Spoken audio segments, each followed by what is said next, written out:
CDN-NDG. Je vous souhaite la bienvenue à notre conseil d'arrondissement, votre conseil et le dernier conseil de ce mandat. Tout d'abord, j'aimerais reconnaître que nous sommes en territoire autochtone, lequel n'a jamais été cédé. Je reconnais la nation de Ganagaraga comme gardienne des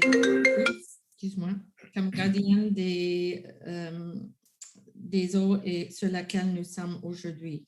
We respect the continued connections with the past, present, and future in our ongoing relationships with Indigenous and other peoples within the Montreal community. September 30th is National Day for Truth and Reconciliation, and I encourage all Canadians to learn about the 94 calls to action that came out of the Truth and Reconciliation Commission. Donc, j'aimerais présenter mes collègues, Madame Popiano de Côte-de-Neige. Oh, vous êtes en mute. Bonsoir, good evening. Thank you to be with us. Thank you.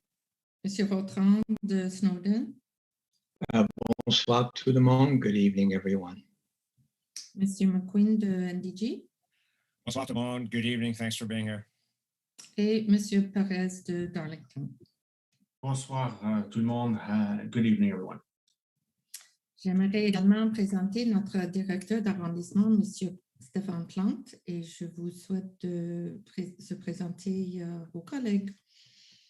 Oui, alors Madame la mairesse, Madame la conseillère, Messieurs les conseillers. Avec moi ce soir, Madame Julie Faraldo-Boulet, secrétaire d'arrondissement. Madame Sonia Gaudreau, directrice sport, loisirs, culture et développement social. Bonsoir. Madame Guylaine Gaudreau, directrice des services administratifs. Bonsoir. Madame Lucie Bédard, directrice de l'aménagement urbain et du service aux entreprises. Bonsoir. Et finalement, Monsieur Pierre Boutin, directeur du service des travaux publics. Voilà. Bonsoir. Merci beaucoup. On passe maintenant à 10.02, adoption d'ordre du jour. Je propose. Et j'appuie et j'annonce tout de suite qu'après l'adoption, je vais faire une demande pour une minute de silence pour reconnaître la mort de M. Noel Alexander, le président de très, très longtemps de l'association Jamais, qui a décidé vendredi soir. OK, adopté. Alors, on va prendre une minute de silence maintenant pour M. Alexander.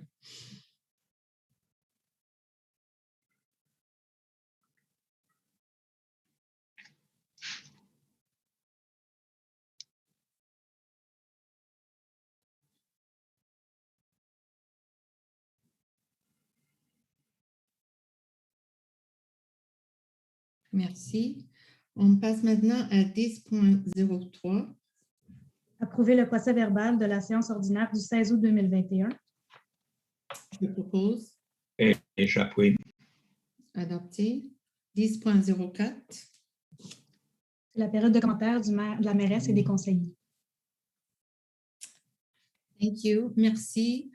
So I just wanted to say that this evening is Mr. Rotran's last Borough Council meeting after 4 decades in public service, and he will retire after, well, I guess we have another city council meeting, but after this mandate, he will be retiring.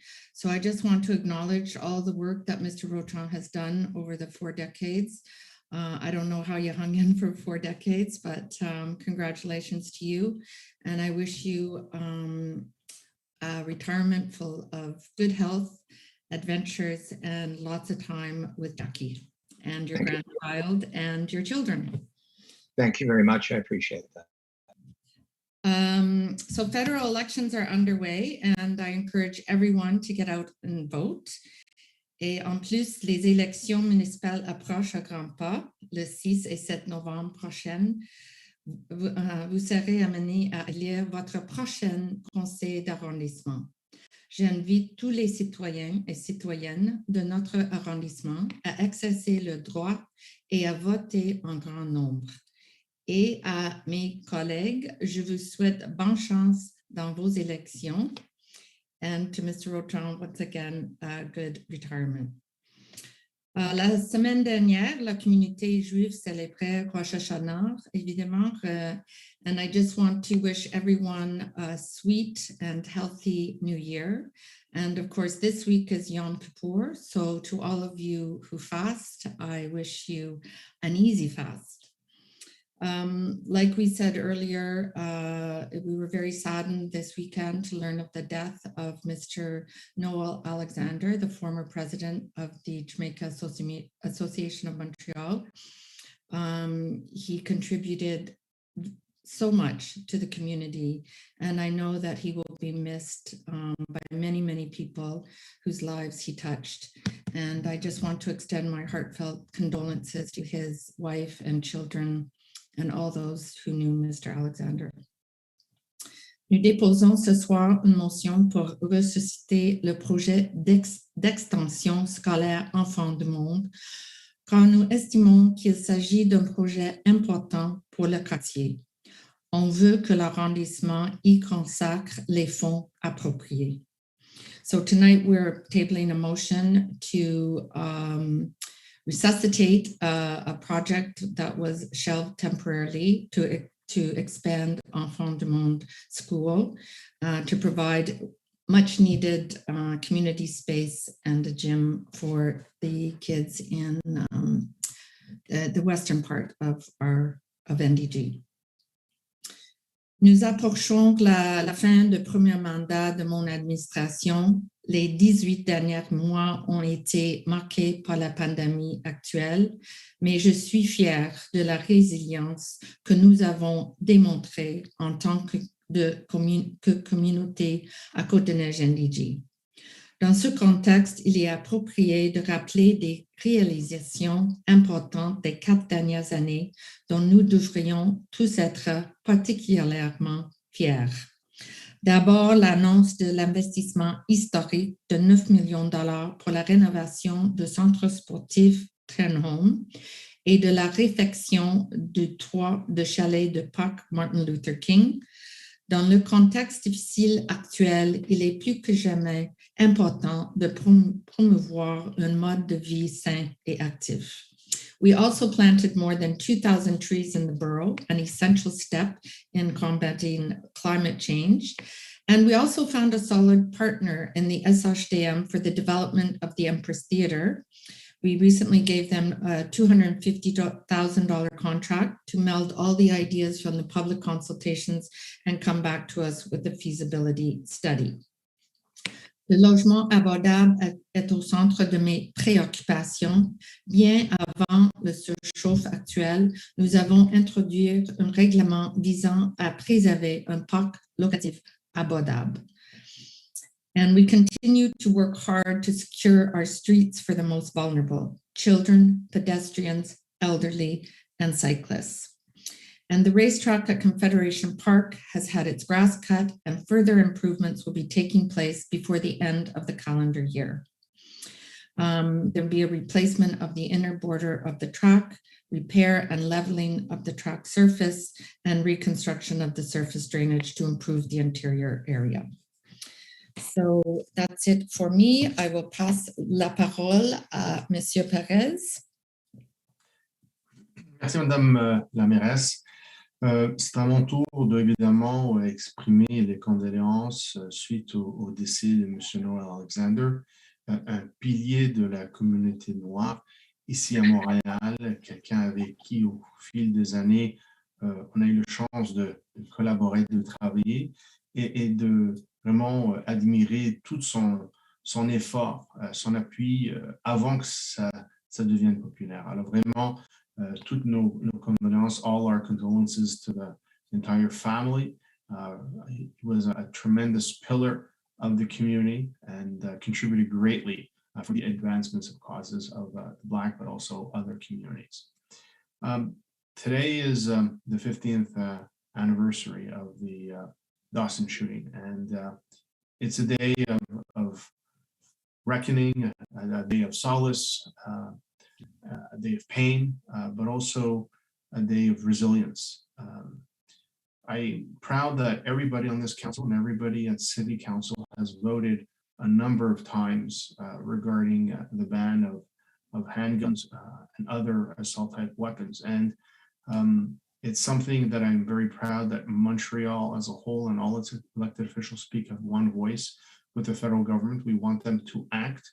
We don't want them to delegate that power to cities to have a hodgepodge of bylaws depending on the territory. If it could be done for assault weapons, well, it could also be done for handguns. In the last few days, a very disturbing act of violence happened with the burning of the flag at FAMAS, the Filipino Community Center. Something that we've really never seen before, and another indication of a type of hate crime that's being investigated by the police as such. So we hope that the police is able to investigate, bring more light, and ultimately find the perpetrators and act accordingly.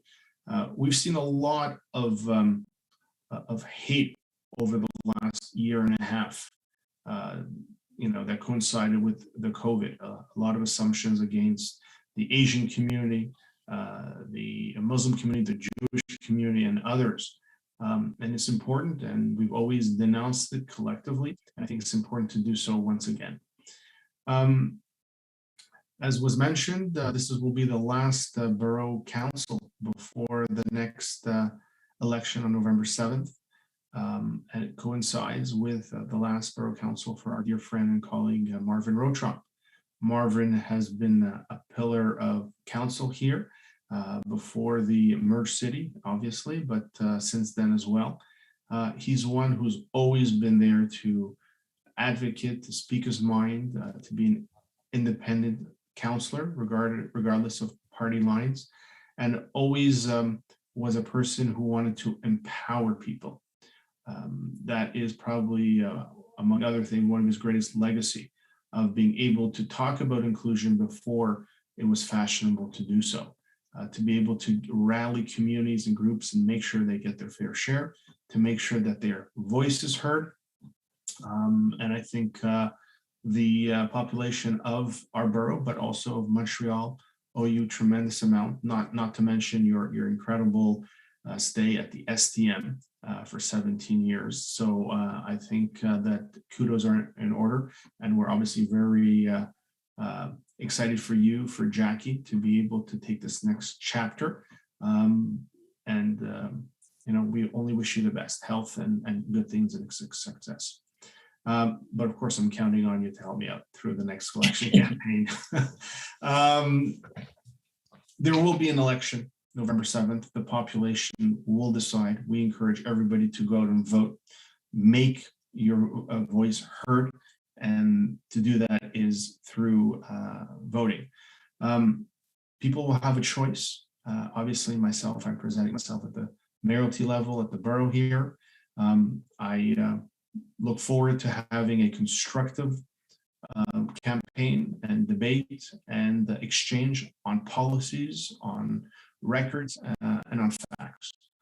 And I will do my utmost to be able to convince the population that what's in the best interest of the borough and the city is voting for myself and my team. But we'll let the campaign after as of Friday. Thank you very much. Merci, Madame la Mairesse. Merci. Et maintenant, c'est Monsieur Rotron.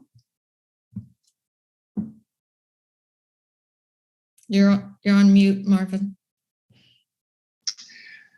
Thank you. First of all, I'd like to thank everyone for the kind words they said. I'm retiring, I'm not dying, and I'm still going to be around. I have a suspicion you'll still see me involved in some activities. I'd like to give my condolences to the Alexander family, who I've known for 40 years. I count Noel among my friends, not only a work colleague. He passed away this past Friday at the age of 87. He had been ill earlier in the year and had been hospitalized, been sent home, and the family was hoping that he would better. Noel's a giant in the Black community. He was a self-made man. He came here from Jamaica with very little. He succeeded. He raised a family. He told me he faced discrimination, and he did not allow that to discourage him. He became very determined to fight for social justice and racial equality. For many, he is the Jamaica Association of Montreal, president longer than anybody, 34 years. During that time, he joined Dan Phillip, myself, and others on all sorts of causes, fighting for civilian oversight of law enforcement, asking tough questions about firearm use by police officers. He was particularly concerned about the high incarceration rate of Black youth. He fought to get funding for programs for academic perseverance and success for people from the Jamaican community and other Black communities. He contributed so much. He retired in 2016, and he was a moral force in the background ever since. He will be missed. I'd like to also mention what Lionel just mentioned. There was an incident that is being investigated as a hate crime at the Filipino Center on Van Horn. The Philippines flag was taken down and burned. The Canadian and Quebec flags were not touched. The community is traumatized. City Council at its last meeting adopted a motion that I presented with bipartisan support to come up with an action plan to fight anti-Asian racism. We are, like anti-Semitism, Islamophobia, and discrimination against Blacks, seeing an explosion of anti-Asian incidents. Stats Canada tells us that crime has gone down significantly during COVID, except for hate crimes, which have exploded. And I'm going to count on the council that's elected in November to make the fight against hate one of their main priorities. I'd also like to let the council know that the public know that the city council attributed the name Warren Allman Park to Summerled Park. It's now official. The honor for Warren began in January 2020 with a debate in city council. There will not, however, be a ceremony until next year. And as well, the city will host ceremonies for Sadie Bronfman Park and Ely Wiesel Park, neither of which could proceed this year because of COVID. I'd like to thank the St. Patrick's Society and the other Irish groups who provided letters of support, which I was able to table in favor of changing this park name to Warren Allman.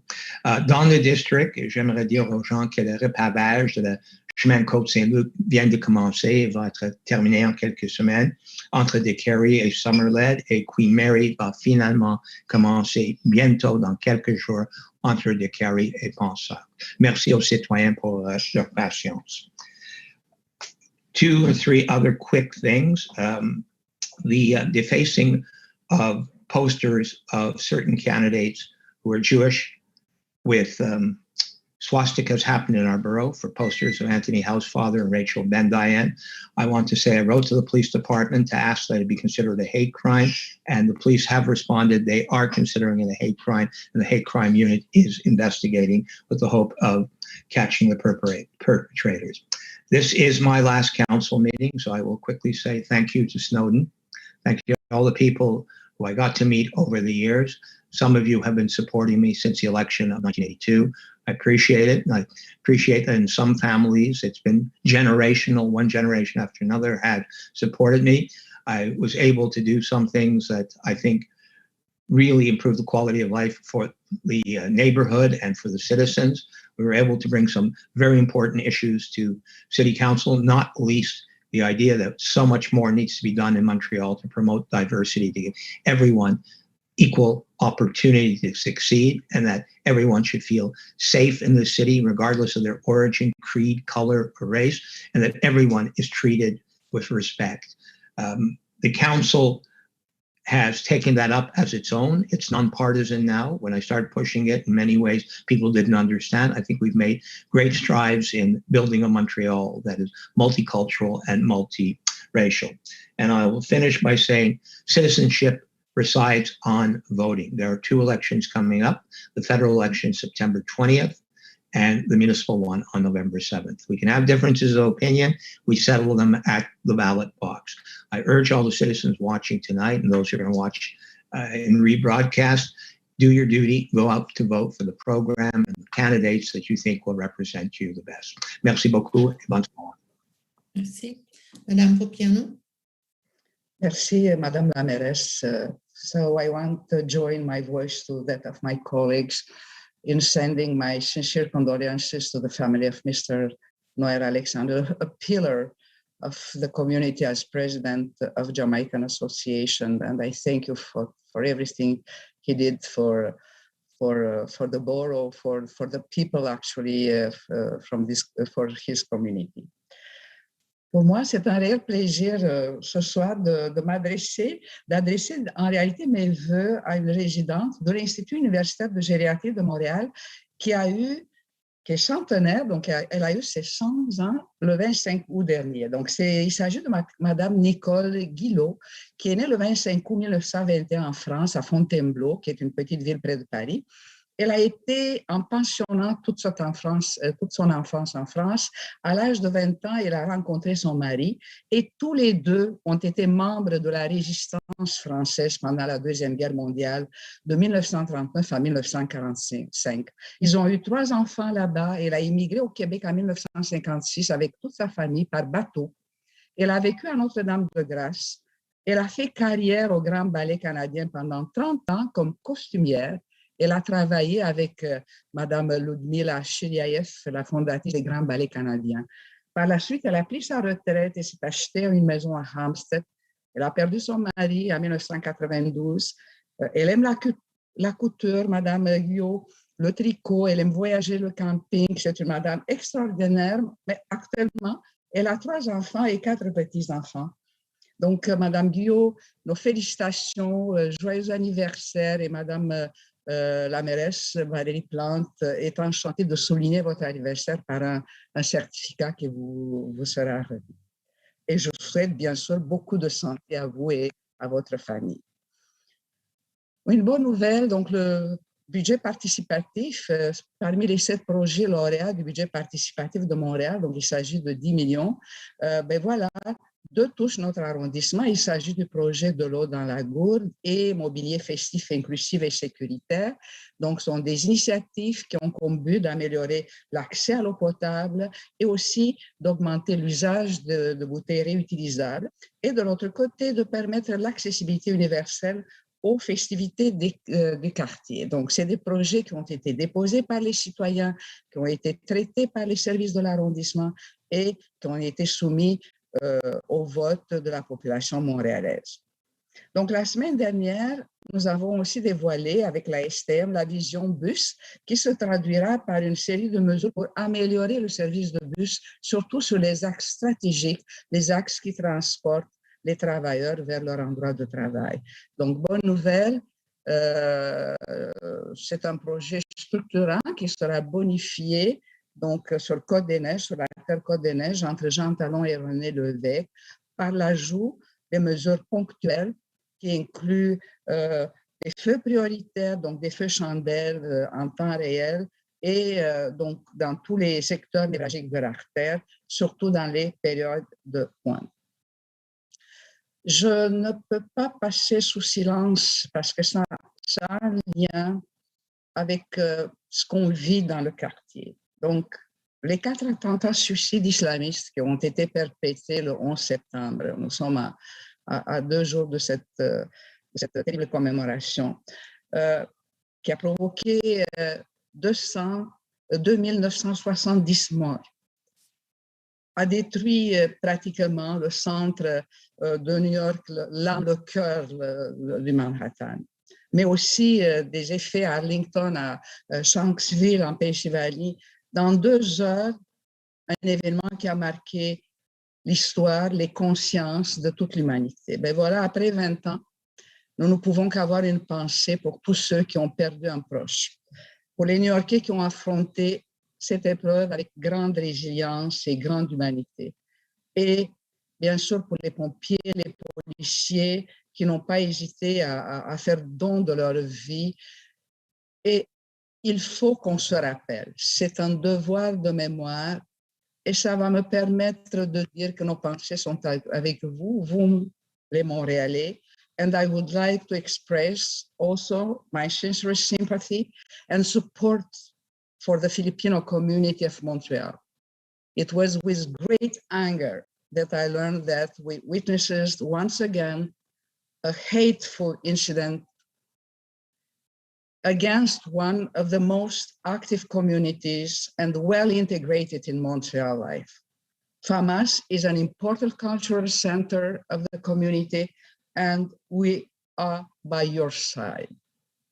Je suis également attristée de voir un autre incident d'agression contre une femme qui s'est produit dans notre quartier.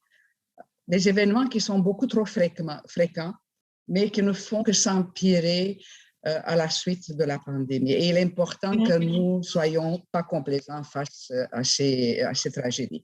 Donc, finalement, je souhaite bonne retraite à Marvin. Je le remercie pour toute la vie qu'il a dédiée à l'intérêt collectif et je suis persuadée qu'il sera aussi actif qu'on le connaît. Et bien sûr, je tiens à souligner, j'ai souhaité à la communauté juive la semaine dernière qui a célébré Rosh Hashanah, donc Shana Tova, et pour le Yom Kippour, le jour du grand pardon, Gama Jahatima Tova. Donc, bonne campagne à tous mes collègues. Merci. Monsieur McQueen? Good evening, everybody. So I would also like to join my voice to all the councillors and the mayoress in the condemnation of all the hate against specific groups, whether it's women or ethnic minorities. And in this case, I am deeply troubled that the Filipino flag was burned in front of FAMAS, an important institution in our borough. And I also think it's important to commemorate September 11th and the shooting at Dawson as, moments where unfortunately hate got the upper hand and there were victims, innocent victims of that hate. However, we have to persevere in our work, and that is what I've been doing for the last month. So a lot of work on the commercial streets of NDG. Last month, we voted to give a big subsidy to Biz NDG to work on both Sherbrooke Street and Monkland and Summerled. So on Sherbrooke, I visited the boutique of Evelyn Shannon Drouin, which is located right near Gray, and a fabulous business and a fabulous woman who is now president of the Biz NDG Merchants Association. Thank you very much, Evelyn. They've also hired a staff member, Monsieur Francis Blouin, and I've spoken with him several times. And of course, he reports to our economic commissioner, Monsieur Pierre Boudreau, que nous avons engagé durant ce mandat pour améliorer tous les rues commerciales de Côte-Neige-NDG. It's also about visiting businesses. I was at Lynn Ann Turcotte's 20th anniversary on Monkland Street.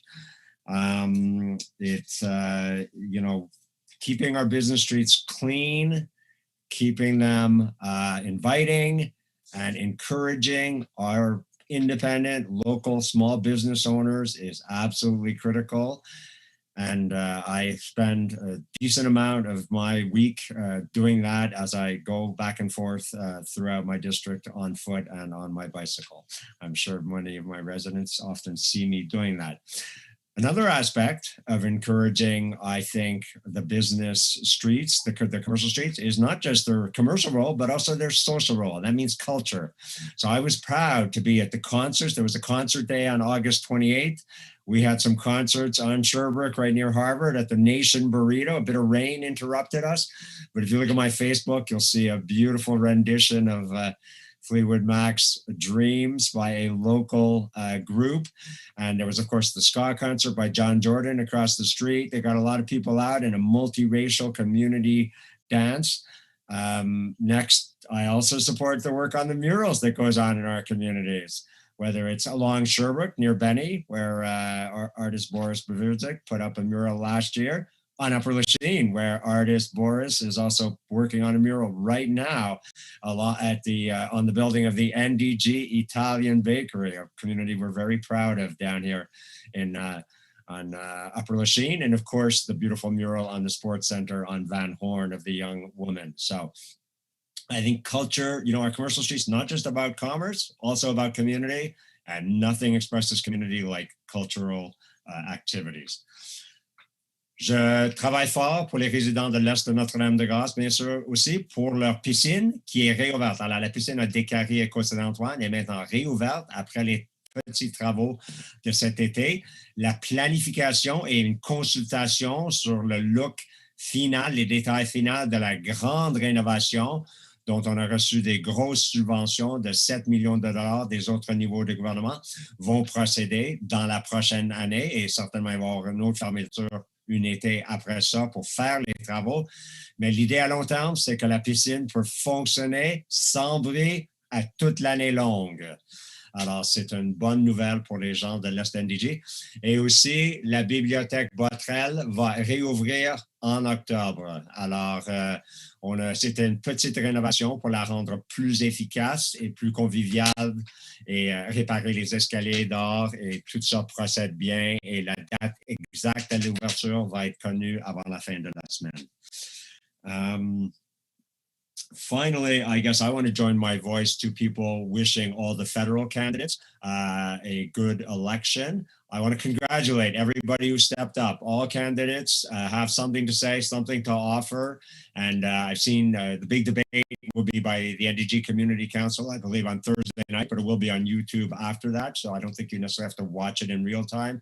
If you do want to watch it in real time and ask a question, that is a great role of citizen for people out there. But I wish all the candidates well. And of course, I ask you to take down your posters quickly after the election so we can get ours out. I think people in NDG and Montreal might be sick of too many posters that are all up at the same time. Lastly, I just want to wish the Jewish community, Shana Tova, Happy New Year, maybe a prosperous and joyous and sweet one for the whole Jewish community. And may the fast this week go well for you. And finally, Marvin Roach, may you have a long, happy retirement with Jackie, with your 2 children, and with your grandchildren. And I do hope you will stay active in borough activities because your input is, even if I don't always agree with it, your input is welcome. Cheers. Thank you very much. On passe maintenant à 10.05. C'est la période de questions du public. Donc, la période de questions du public est de 90 minutes. Tel que précisé dans l'invitation à la séance du Conseil, les citoyens ont eu l'opportunité de poser des questions ou de donner des commentaires par écrit en remplissant le formulaire en ligne prévu à cette fin avant midi aujourd'hui. Les citoyens avaient également la possibilité de choisir de poser leurs questions en direct. Donc, 27 personnes nous ont remis des questions et commentaires. Nous avons remis aux élus et aux directeurs la liste des questions suivant l'ordre qui a été déterminé par le tirage au sort en respectant l'alternance homme-femme. Un maximum de 3 questions ou commentaires peuvent être soumises sur un même sujet. Les autres questions qui portent sur le même sujet pourront être soumises à la fin de la période de questions si le temps le permet. Alors, j'invite maintenant la mairesse à donner les explications en anglais. Merci.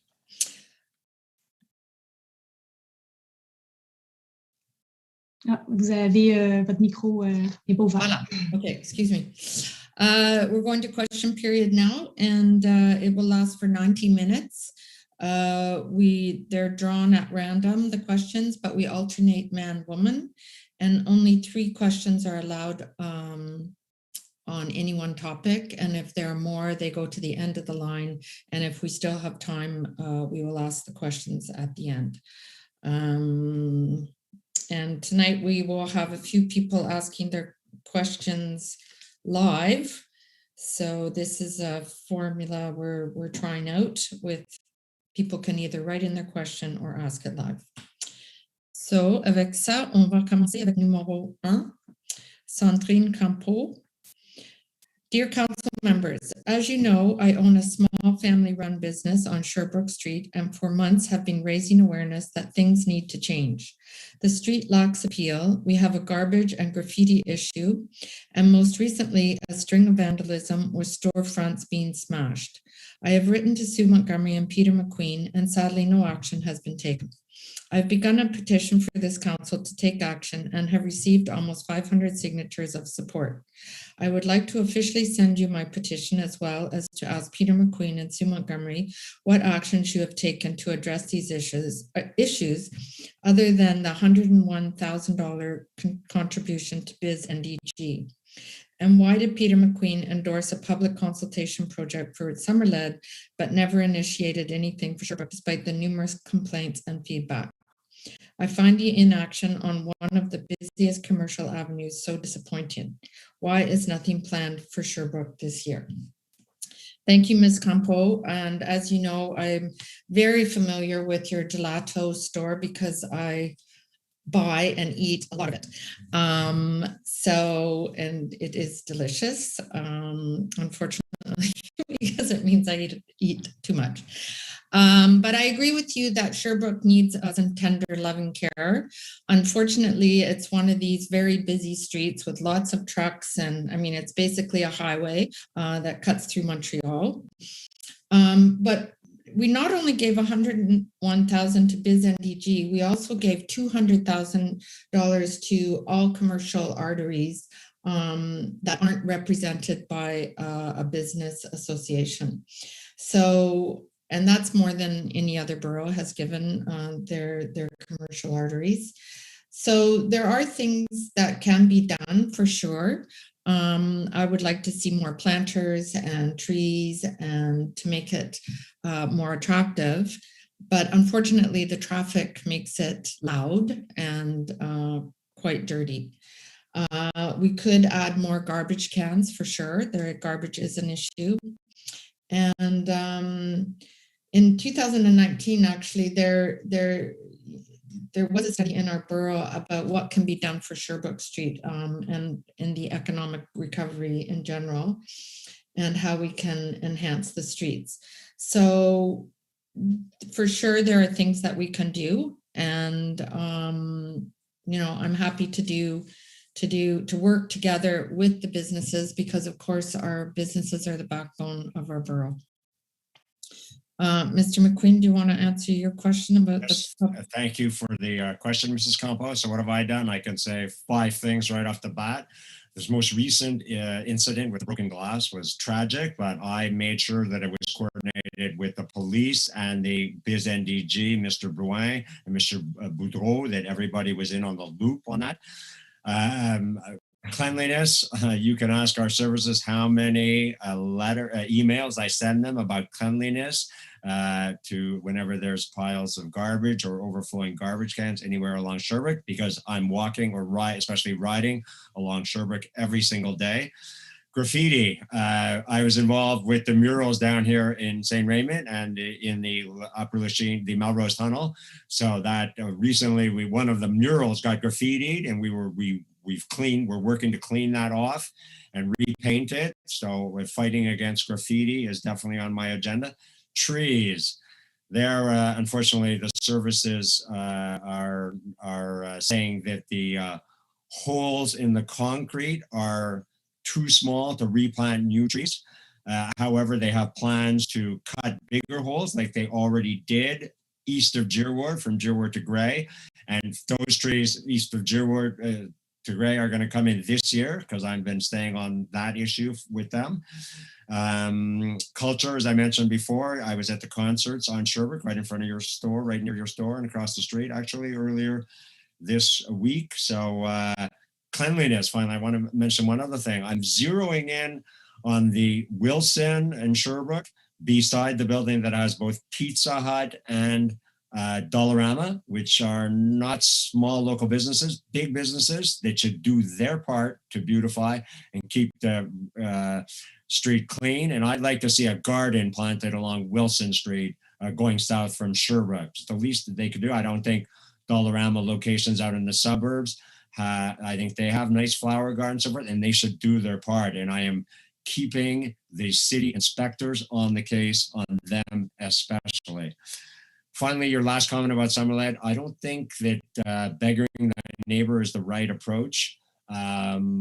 It's not me who made my district. I just do my best to be the elected representative of all of it. And my district includes the wonderful strip of Sherbrooke, which I love, but it also includes the full strip of Moncton, which I also like and do my best for. And it also includes a couple of key blocks at the eastern end of the Summerlet strip, where people up in that area are also hoping that we can bring a bit of life around the Grand and Summerlet area. So I'm going to keep working for all those areas. And I think this approach of somehow trying to, get more for Sherbrooke, less for them that is not the approach that I think people in NDG would like to see. And that's not the approach I'm going to pursue. Thank you. Thank you. I'd like to raise a point of order, please. There are 27 people on the list. We just took 6 minutes for the first person. At that rate, half the questioners are not going to be heard tonight. Now, I understand there was a lot in that last question, but I would urge colleagues' brevity and respect for everybody on the list. Thank you. Number 2, Norman Sabin. Every day, thousands of vehicles across Sherbrooke to Carey overpass. Unfortunately, they face unnecessary delays, produce excessive emissions. The overpass is controlled by 2 sets of traffic lights at Addington on the west and the A15 on-off ramps on the east, both sets on 80-second cycles. When the lights at Addington turn green, the ramp lights remain red for 30 seconds and eastbound traffic has nowhere to go. As well, many cars heading east from Girard cannot make it through Addington and have to idle until the next green. Westbound traffic is also affected. All other Carey overpasses, example Van Horn, Jean Talon, the west and east lights turn green together and traffic moves much better. I brought up this problem at Montreal Council meeting August 23rd, but Councillor Caldwell stated it was for the borough to address. Traffic flow and environmental protection are important, and our borough needs to act on the dysfunctional Sherbrooke overpass. Thank you very much. I live very close to this, so I do see the traffic issues on that overpass, but I'm going to ask our Director of Public Works, Monsieur Boutin, avez-vous une réponse pour cette question ou Monsieur Plante? Monsieur Boutin? Oui, ben, dans les faits, on va vérifier avec le bureau technique, mais normalement, la programmation des feux relève de la ville-centre. En plus, on est sur 2 artérielles, Sherbrooke et Descaries, donc Girard, Descaries dans ce coin-là. Alors, on va vérifier avec les ville-centre, mais on va faire des, je dirais, on va communiquer avec eux, on va voir ce que ça va donner, mais la programmation des feux, normalement, relève de la ville-centre. OK. Alors, j'espère qu'on peut avoir une réponse pour M. Sabin et M. Caldwell ne dit pas que c'est l'arrondissement, puis on joue avec la réponse. Ce qui demande à l'occasion, c'est qu'on fasse des premières démarches et une première analyse, mais tout relève de la ville-centre par la suite. OK, d'accord. Merci. Number 3, Sophia Steppmann. I would like to know how often this area, we're talking around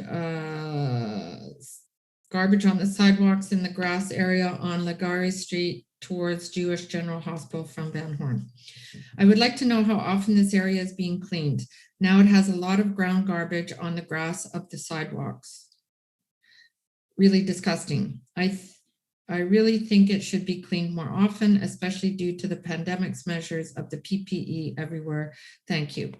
I agree that there's more garbage in general all over the streets, and you know, part of that I think is us as residents, our responsibility to not throw our garbage on the ground.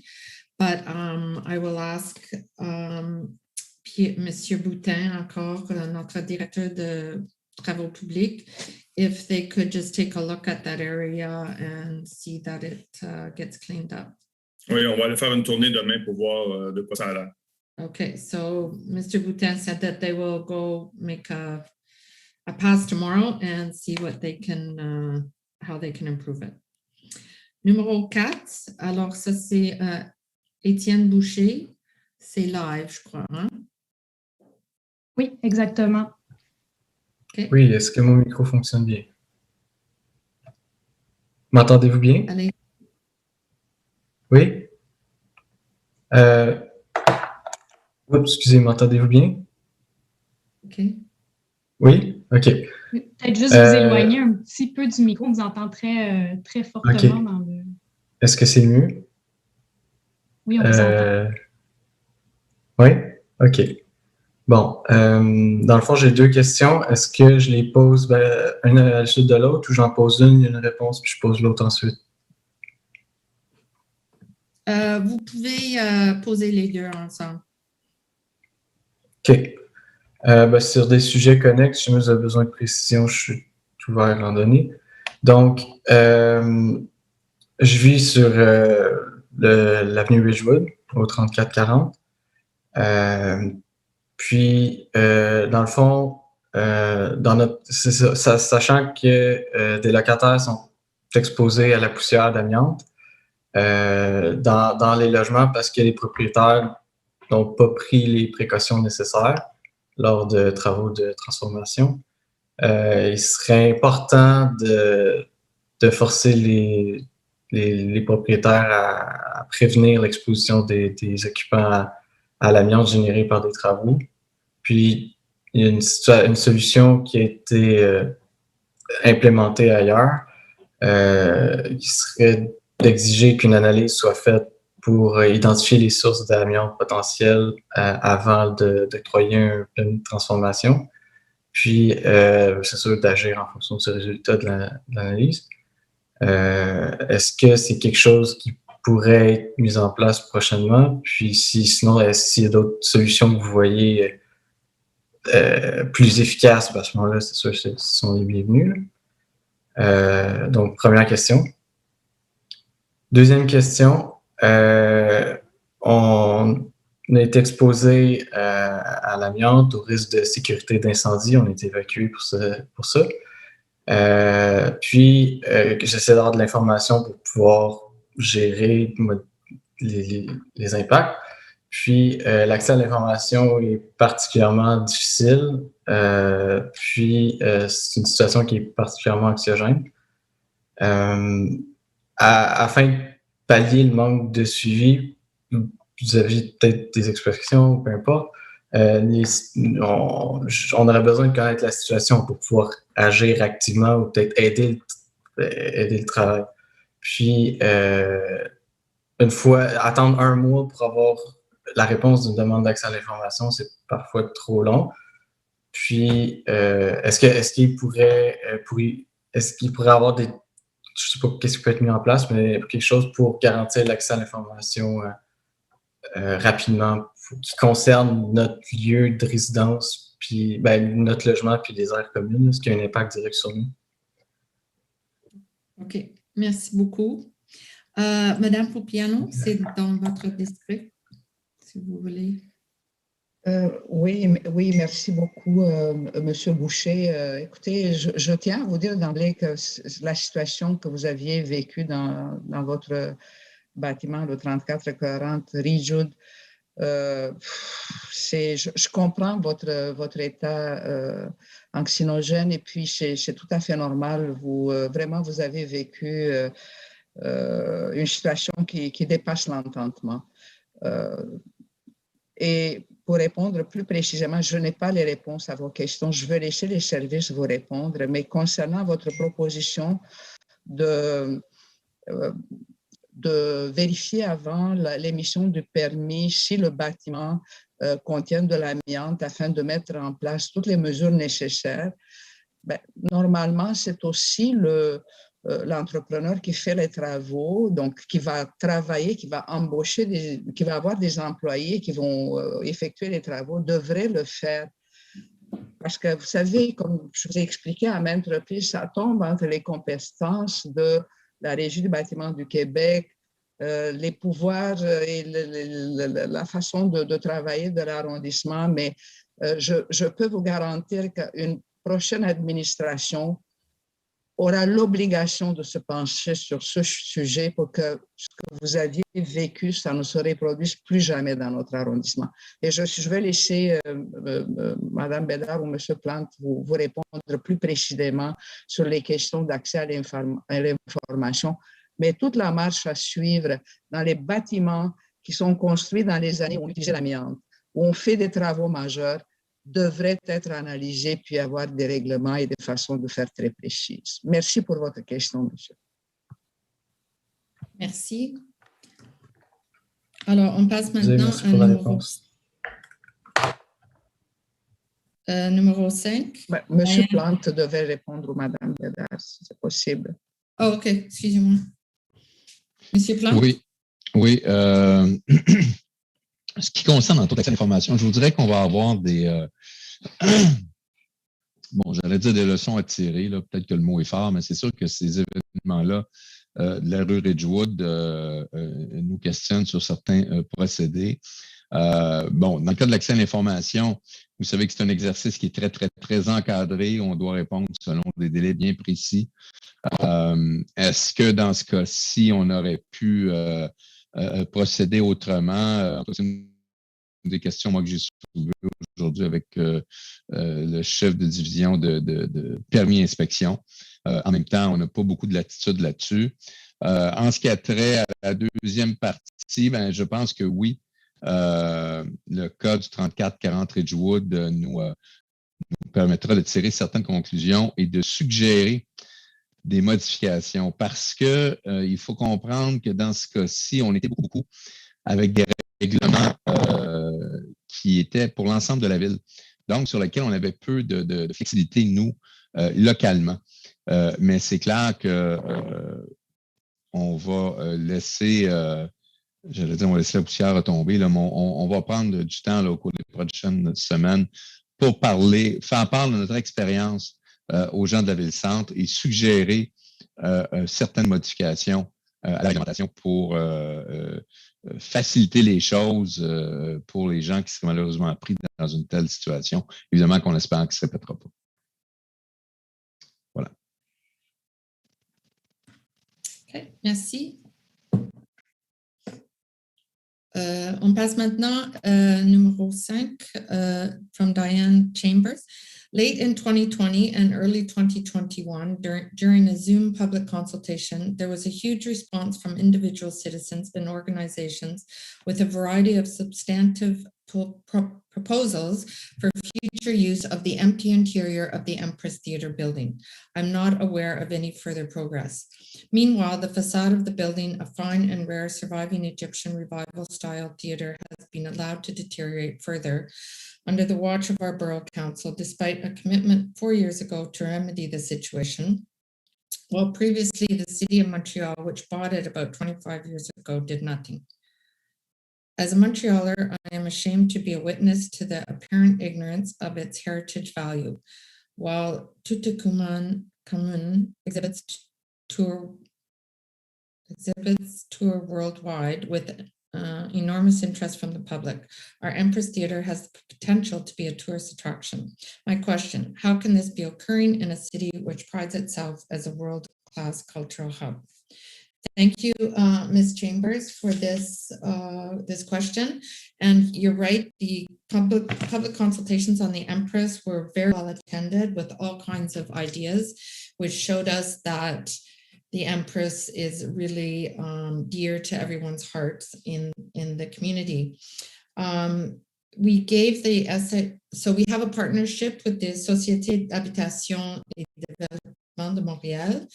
We gave them $250,000 contract to come with all the ideas from the consultation to come back to us with the feasibility study. So the latest is in a couple of weeks, there will be a call to tender for architects and in terms of residential and community space. And also, they're also doing an analysis of the cost of such a project. And so we're supposed to get that financial, like where the financing is going to come from, either at the end of November or mid-December, around there, like what will be the sources of the finances to cover this. So it is moving forward, and this council has worked hard to get it going. And I see Madame Propiano. Avez-vous quelque chose à ajouter? Oui, Madame la Maire, merci. Thank you, Ms. Chambers. So we share actually the same concern for the preservation of the heritage facade of the Empress building. It's, in fact, the borough has provided, as the mayor mentioned it, the necessary budget to integrate the facade into a new project. As you know, we finally found, after more than 20 years of aborted projects, a partner of the city who will help us to revive this building. So also the neighborhood, but also to give again spaces of diffusion and cultural creation to the population. And I'm telling you, I'm very proud of it. Unfortunately, as you notice, Ms. Mayor said it already, the SHDM experienced the same problems caused by the pandemic, which resulted in delays. But I want to assure you that a PM administration, a project administration will finalize the project, respect the results of public consultation, and do everything it's possible to integrate the facility. Thank you. Thank you. Okay, Andre Francioni. Dear Mr. Rotron, as a member of Nicodere's decision to remove Mr. Ortona as a candidate due to Mr. Ortona's opposition to Bill 96, do you support Bill 96? Good evening. I note there's an identical question a bit farther along on the question period agenda from another one of Ms. Montgomery's close supporters, which is addressed to Mr. Perez, as he is a candidate in the upcoming election and I am not. We have agreed that he will answer the question, and for the benefit of brevity, because we've taken far too long to hear far too few questions, I'm going to leave it at that. Good night, Mr. Francioni, and thank you for having me. Okay, Mr. Perez. I'll be answering it when we get to Mrs. Kenny's question, which is essentially the same. Okay. Monique Charpentier. Concernant le référendum pour le projet Saint-Colomba, Madame la mairesse, vous vous êtes réjouie des résultats du référendum Saint-Colomba en déclarant que la démocratie avait parlé et qu'une minorité de résidents s'était exprimée en faveur du projet. Or, comme vous le savez bien, il s'agit ici d'un projet particulier qui a été soumis à un processus d'approbation référendaire, lui aussi très particulier, en 3 étapes, qui visait à vérifier l'acceptabilité sociale autour de ce projet. À chacune des étapes, consultation publique, ouverture des zones, registre, il y a eu une claire démonstration qu'un nombre significatif de résidents étaient opposés à plusieurs aspects de ce projet. Lors du scrutin référendaire, 4 résidents sur 10, 219 sur 556 bulletins de vote, soit 40% des résidents, ont encore dit non au projet dans sa forme actuelle. Comment pouvez-vous considérer à l'issue de ce processus qu'il y a une acceptabilité sociale démontrée autour de ce projet? J'aimerais aussi connaître l'avis des autres élus à ce sujet. Merci, Madame Charpentier. Comme vous savez, évidemment, on a eu un référendum. La majorité a dit oui. Alors, dans un système de démocratie, ça fonctionne comme ça. La majorité a gagné le référendum. Alors, ça veut dire que on accepte les résultats. Alors, et Madame Popiano. Merci, Madame la mairesse. Écoutez, je suis désolée à chaque fois de vous faire le rappel que ce projet P122 de l'Église Conseil-Colomba a suscité beaucoup d'opposition dès le début. C'était en première étape la question de démolir un lieu de culte, de le transformer. Et Madame Popiano, on ne fait pas un débat sur Saint-Colomba. Je suis d'accord avec vous, mais je veux répondre seulement à votre affirmation que la démocratie s'est exprimée. Hein? Parce que ça, on utilise le mot démocratie, et je l'ai mentionné lors de mon intervention l'autre fois, mais je tiens à vous le rappeler, que c'est vrai qu'il y a une pensée qui dit que la démocratie privilégie la prise de décision à la majorité, parce que ça donne un vote égal, un poids égal à tous les votes, et qu'on assure que le plus grand nombre emporte sur le plus petit. Mais le droit accordé à la majorité, ça n'impose pas le choix, ça ne veut pas dire que le point de vue est juste, Madame la mairesse. C'est la chose qui vous manque dès le début. Et je vous l'ai dit à maintes reprises, le fait que la majorité est d'accord, ça ne veut pas dire, je ne vais pas ramener le débat dans le conseil d'arrondissement des votes obtenus à la majorité, hein, au niveau du Québec d'ailleurs. Ça ne veut pas dire que le point de vue est juste. Et c'est ça ce que vous devez comprendre. Le projet il n'est pas acceptable socialement, donc il est injuste. La démocratie à vote majoritaire n'a pas de valeur. Merci. Monsieur Vautrin. Je suis étonné de savoir qu'un vote majoritaire n'a aucune valeur. Je me lève ici pour juste dire merci aux citoyens qui ont pris partie dans le processus. Projet Montréal n'a pas seulement essayé de contourner tout un voisinage, il a essayé de prévenir les gens même de voter. Et ce qui est arrivé, le Conseil d'arrondissement a donné un choix aux citoyens et par une grande majorité, ils ont rejeté l'effort de clic Projet Montréal qui connaît mieux que les citoyennes qui est bonne pour leur quartier. Je note beaucoup de gens à voter et une grande majorité des gens a choisi d'appuyer un projet que Projet Montréal a opposé. C'est un indice pourquoi le 7 novembre, on a besoin d'une nouvelle administration à l'hôtel de ville. Merci. Madame la mairesse, je souhaite répliquer parce que j'étais attaquée. Non, c'est pas, Madame Popiano, c'est pas un débat. C'est bon. OK, merci. On passe maintenant à numéro 8, Joel Peters. Under item 20.08 in tonight's agenda, we are very glad to see contributions made to help isolated seniors in our borough and our food banks that are working overtime with more limited resources and more difficult restrictions. Our churches have seen these two glaring needs continue to rise throughout the pandemic.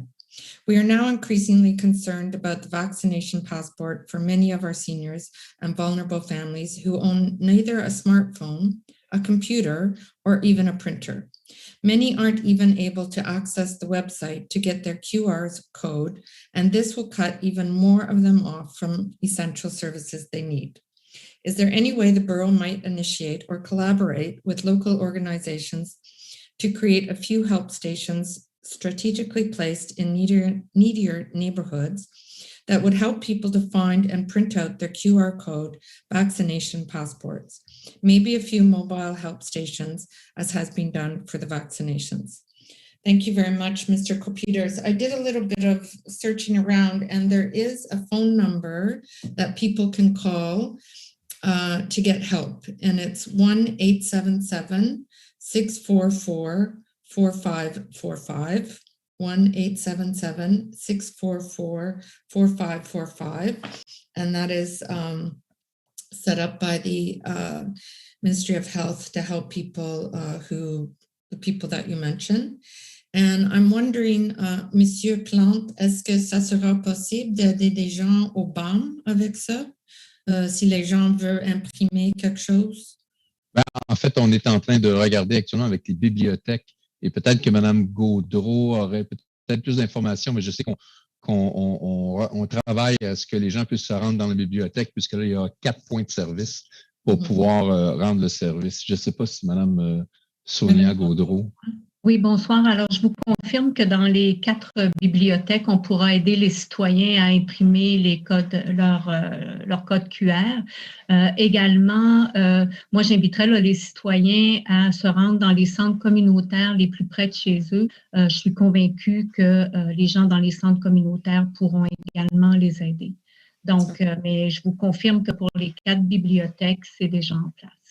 Okay, so I'll just translate that into English since the question was in English, but so people can go into the 4 libraries it's set up right now to help people, and hopefully soon in the community centers as well.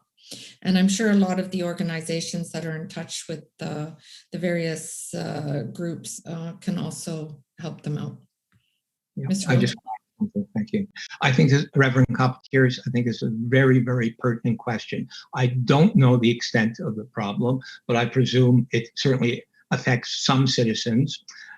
We know that the community groups that we support often try to help what they say are isolated seniors, and sometimes those people don't know who to turn to at all, particularly those who do not speak English or French as either a first or second language, or even speak English or French. The Borough Council has allocated money for food security. In our revision of the borough, we actually put some money aside. It seems to me that this might be something we might want to give some money to some community groups to take charge of this. We've intervened in the height of the pandemic with several $100,000 in food security money that went to organizations that don't traditionally run food banks, but were able to get to seniors and nobody else could, and help those people get through the worst of the pandemic. Maybe this is something that our services need to talk about. I'm not talking about a large amount of money, but probably for some of the ethnic groups, particularly in Côte-de-Neige, a small amount of funding for some of their organizations probably could meet the needs of some of the seniors that Reverend Capotier is talking about.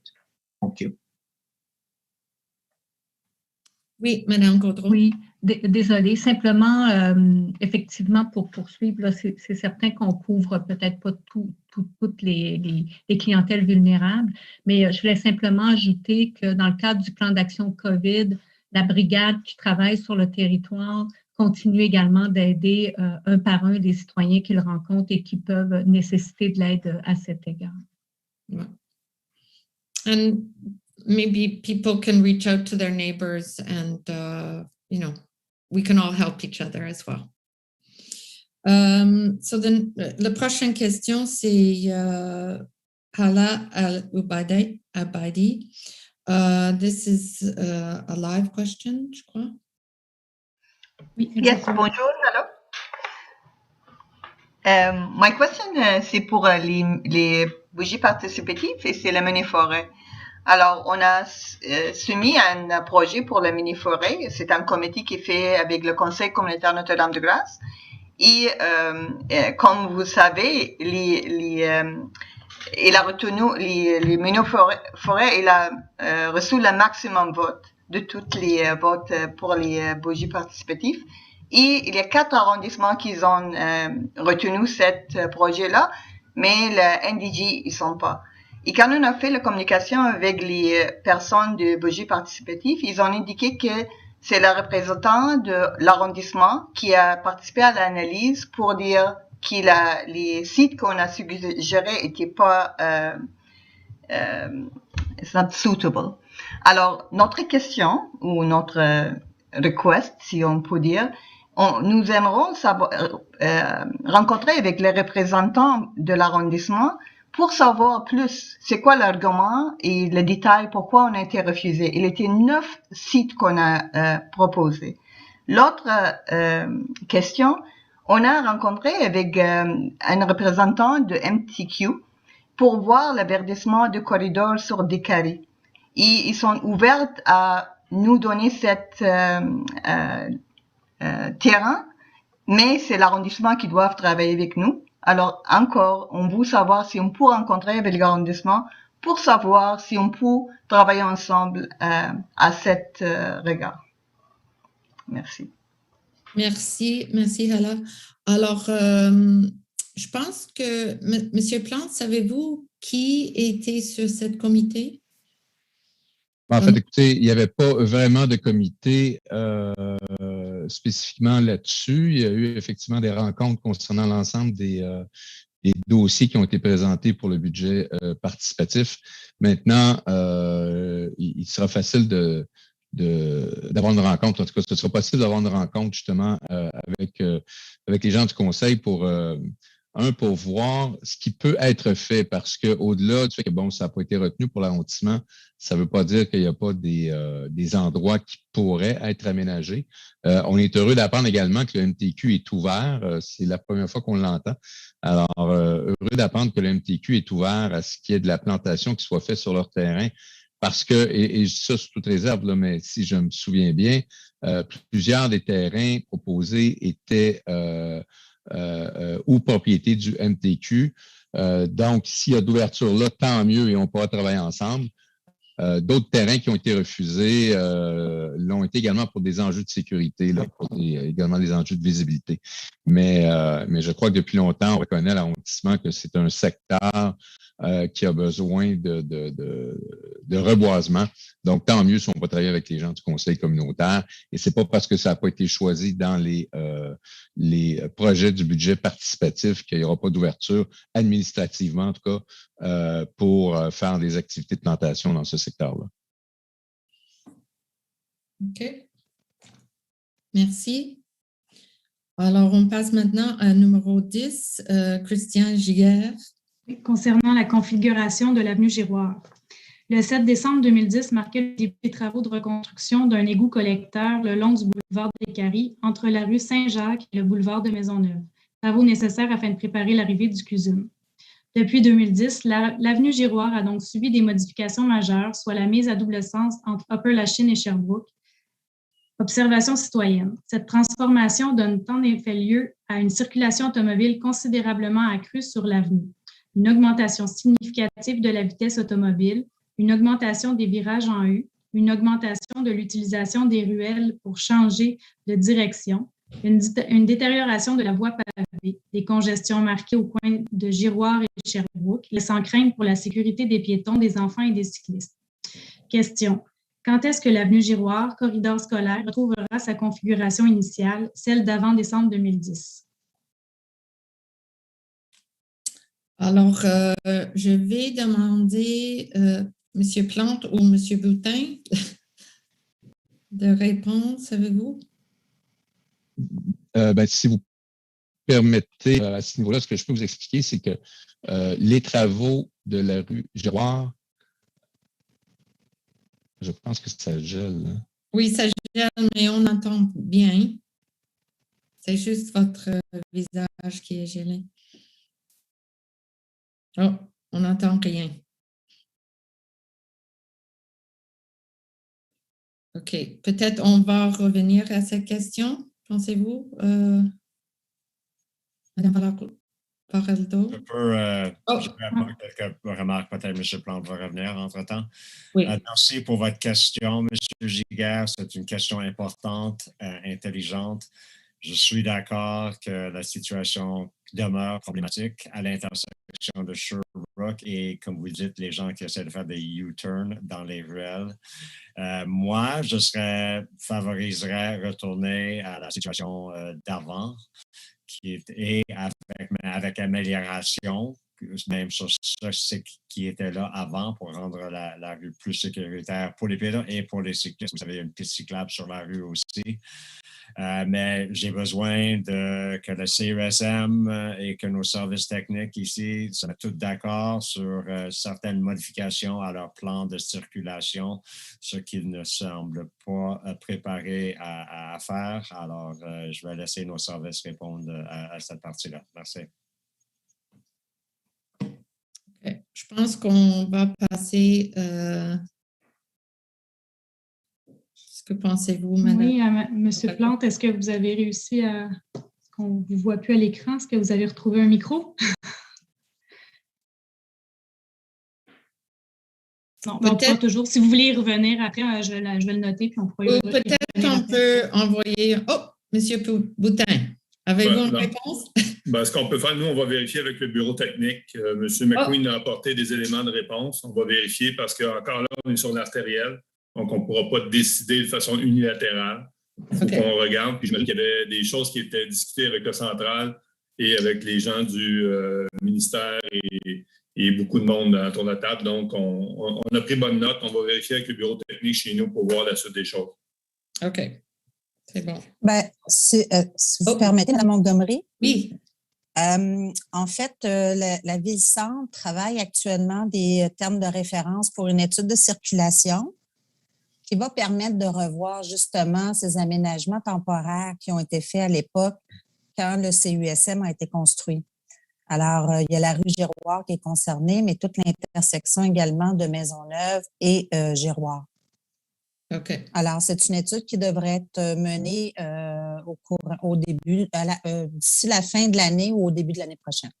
Okay. Est-ce que juste une clarification, Madame la Présidente, pourquoi vous êtes impliquée dans ça? Juste, Madame Bédard, parce que ça va aussi être l'urbanisme. Oui, c'est notre équipe à nous et le bureau technique aussi des travaux publics qui sont impliqués dans cette étude-là. Et ça découle aussi de la planification du secteur de Crowley-des-Caries. Alors, tout ça, c'est rattaché... on essaie de rattacher les dossiers ensemble là, pour avoir un meilleur impact sur le terrain. Parfait, je suis d'accord avec ça. Merci. Merci. OK. Number 11, Bridget Bluestein. The borough has the mandate to offer sport and recreation services, often offered in partnership with community groups. The borough provides organizations with access to buildings and funding, and groups offer services to citizens. Two of these groups are the Walkley Center and Jeunesse Loyola. The infrastructure offered by the borough to both is problematic and ongoing across the future. And ongoing access in the future is not guaranteed. In 2019, a project was developed by the borough and the CSDM, École des Enfants du Monde, to alleviate part of this problem. Adding community space to the school's expansion project would allow some community programs to continue in this space. 2 weeks ago, information was circulated via Facebook stating that the partnership project was halted by the borough. Can you please confirm and provide an explanation as well as your intended plans to ensure that citizens can continue to have access to programs in the Loyola district, given the current issues of space for the Loyola and Walkley Center? So thank you, Ms. Bluestein, for the very topical question, because tonight I'm tabling a motion which will see this project resuscitated. So let me give you a little bit of history.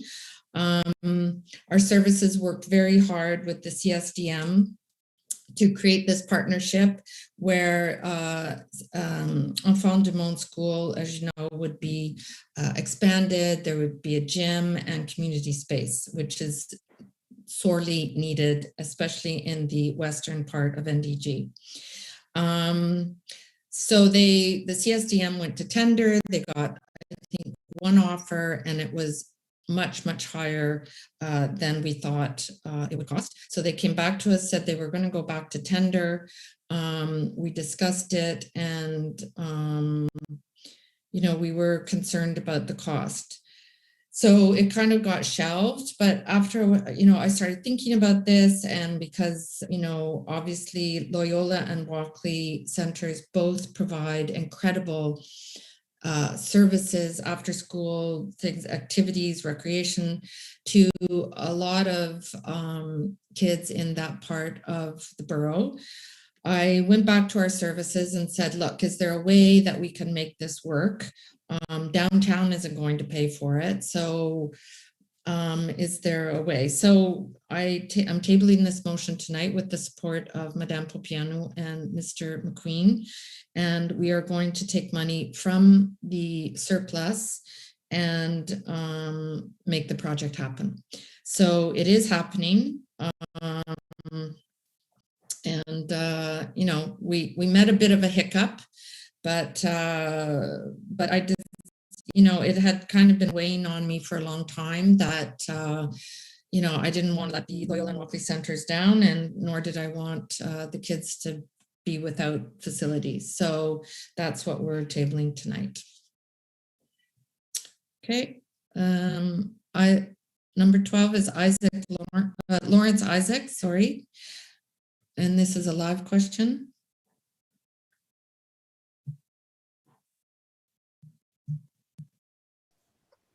Am I unmuted now? Are you there? Yeah, you can go ahead and ask your question.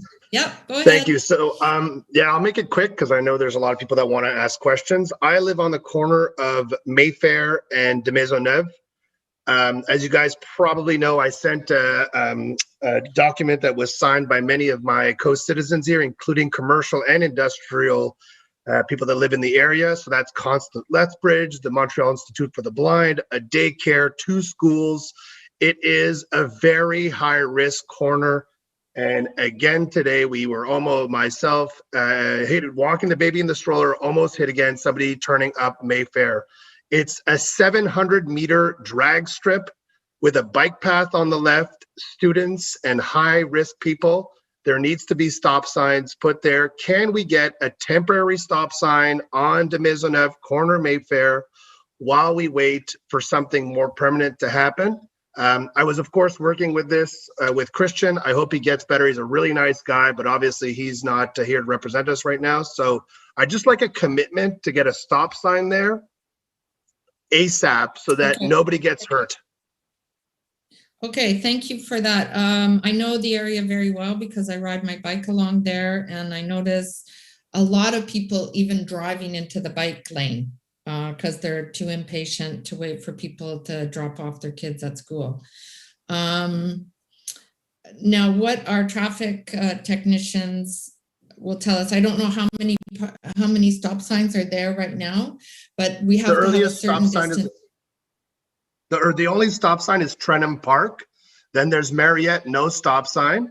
Then there's Mayfair, no stop sign. And then the next stop sign would be up the street when you get to the end of Concordia and you go up. So I know, listen, there's no problem. I see Côte Saint-Luc has stop signs every single block. We can get stop signs there, but somebody's going to get hurt. It's when. So either we do something preventively or we don't. Okay, like I was saying, the traffic technicians explained to me that you can only have stop signs a certain distance apart, because psychologically, if you have them too close together, people don't actually see them. They're looking ahead of themselves. So I'm going to ask Monsieur Boutin, est-ce que vous pensez qu'on peut regarder de Maisonneuve et Mayfair pour voir est-ce que ça sera possible? Je vais vérifier avec les gens du bureau technique, comme vous avez mentionné. Je ne sais pas quelle approche a été faite. Je comprends que vous avez parlé avec quelqu'un au bureau technique. Non, mais juste en général. OK, de façon générale, d'accord. Avec eux concernant les arrêts. OK. Alors, il faut avoir une distance entre chaque. OK. That's just not true, though, because if you drive through the neighborhood of Côte Saint-Luc, just on the other side of the train tracks, they have stop signs at every single street. Every street has, so, and they would be less than 25 meters apart. We can't.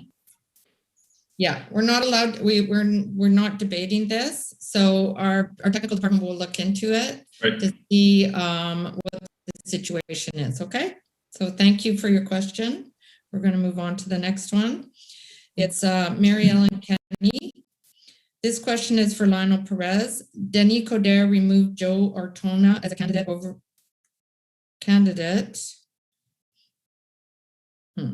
That's a bit too. Due to Mr. Ortona's support for Bill 96. Mr. Perez, do you agree with Mr. Coderre's decision? Do you support Bill 96?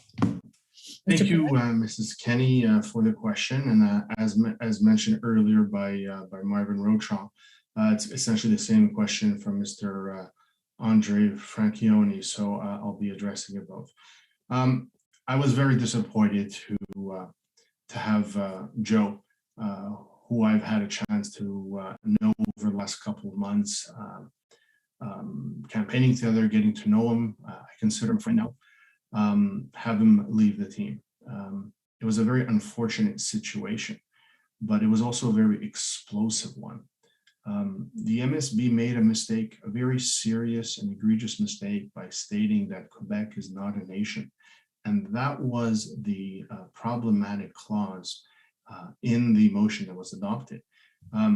He readily acknowledged it. The AMSB itself acknowledged that it was a mistake. They rescinded the offensive clause in the motion and whatnot. But we know that in Quebec, linguistic matters are very explosive. And unfortunately, the consequences was that Mr. Ortona is no longer part of the local team. So it is unfortunate, but this is the way it worked. In terms of Bill 96 generally, I will suggest that there's some serious issues. As a lawyer, I acknowledge and recognize that there's some issues that are going to have to be debated and outlined that have already been raised by certain people. There's going to be a parliamentary commission. I intend to participate in that process as part of democracy, but specifically, more than just stating an opposition, what are the consequences on the borough and the city, and what solutions can be brought about? Because this law, this bill rather, will become law. So the question is, other than just opposing for the sake of opposition, are there specific ways that we can deal with it to be able to ensure that the services that we want to provide to our population can be met, including the most vulnerable? So that's what I'm going to focus on, and I'm going to bring about very specific arguments and very specific solutions as part of the process. And I will always continue to defend minority rights. It's something that's part of my core value. and I've done in the past, and I'll continue doing so in the future. Thank you. Thank you, Ms. Kenny. I would just like to point out that my party put out a statement today to say that we defend French language rights, but not at the cost of minority rights. Mr. Jean Côté, number 14. Concernant le référendum Saint-Colomba, Monsieur Pérez, dans une entrevue, vous vous réjouissez des résultats du référendum Saint-Colomba. Les résidents n'auront plus la vue d'une vieille église en décrépitude et auront de belles maisons neuves dans leur voisinage. L'état délabré que l'église a aujourd'hui a été occasionné par les propriétaires eux-mêmes, qui l'ont sciemment laissé à l'abandon et n'ont jamais assuré son entretien. Les promoteurs sont même allés jusqu'à cyniquement écrire dans une lettre aux résidents qu'elle pourrait s'effondrer si le projet résidentiel n'allait pas de l'avant. Monsieur Pérez, devant ce manque d'entretien et cette négligence volontaire de la part de propriétaires privés et l'impuissance de la ville à faire respecter le règlement sur l'entretien des bâtiments, quel sort pensez-vous que vont subir d'autres bâtiments anciens et d'autres lieux de culte désaffectés dans l'arrondissement? Quel message pensez-vous que vous envoyez à d'autres promoteurs en vous réjouissant ainsi des résultats du référendum? Merci, M. Côté, pour la question. Moi, je vais tout simplement éclaircir votre narratif. Je me suis réjoui qu'il y a eu un processus démocratique. Il y a certaines personnes dans ce Conseil qui ont voté contre le fait qu'on devrait avoir un référendum. Alors oui, je me suis réjoui parce que la démocratie a eu raison, peu importe ce que peut dire Madame Popianu à cet égard-là. Moi, je respecte la décision des résidents qui sont plus affectés. Concernant la problématique de l'entretien, vous avez raison, c'est une problématique et c'est malheureux qu'il n'y a pas eu assez de gestes et d'actions pour justement s'assurer que ce genre de situation n'arrive pas. On ne veut pas encourager et on ne veut pas récompenser une mauvaise gestion et un mauvais entretien. Alors, moi, ce que je veux vous dire là-dessus, il y aura des éléments dans notre plateforme locale qui vont adresser cet enjeu-là et ce sera un plaisir de pouvoir en débattre lors de la campagne électorale. Je vous remercie. Merci.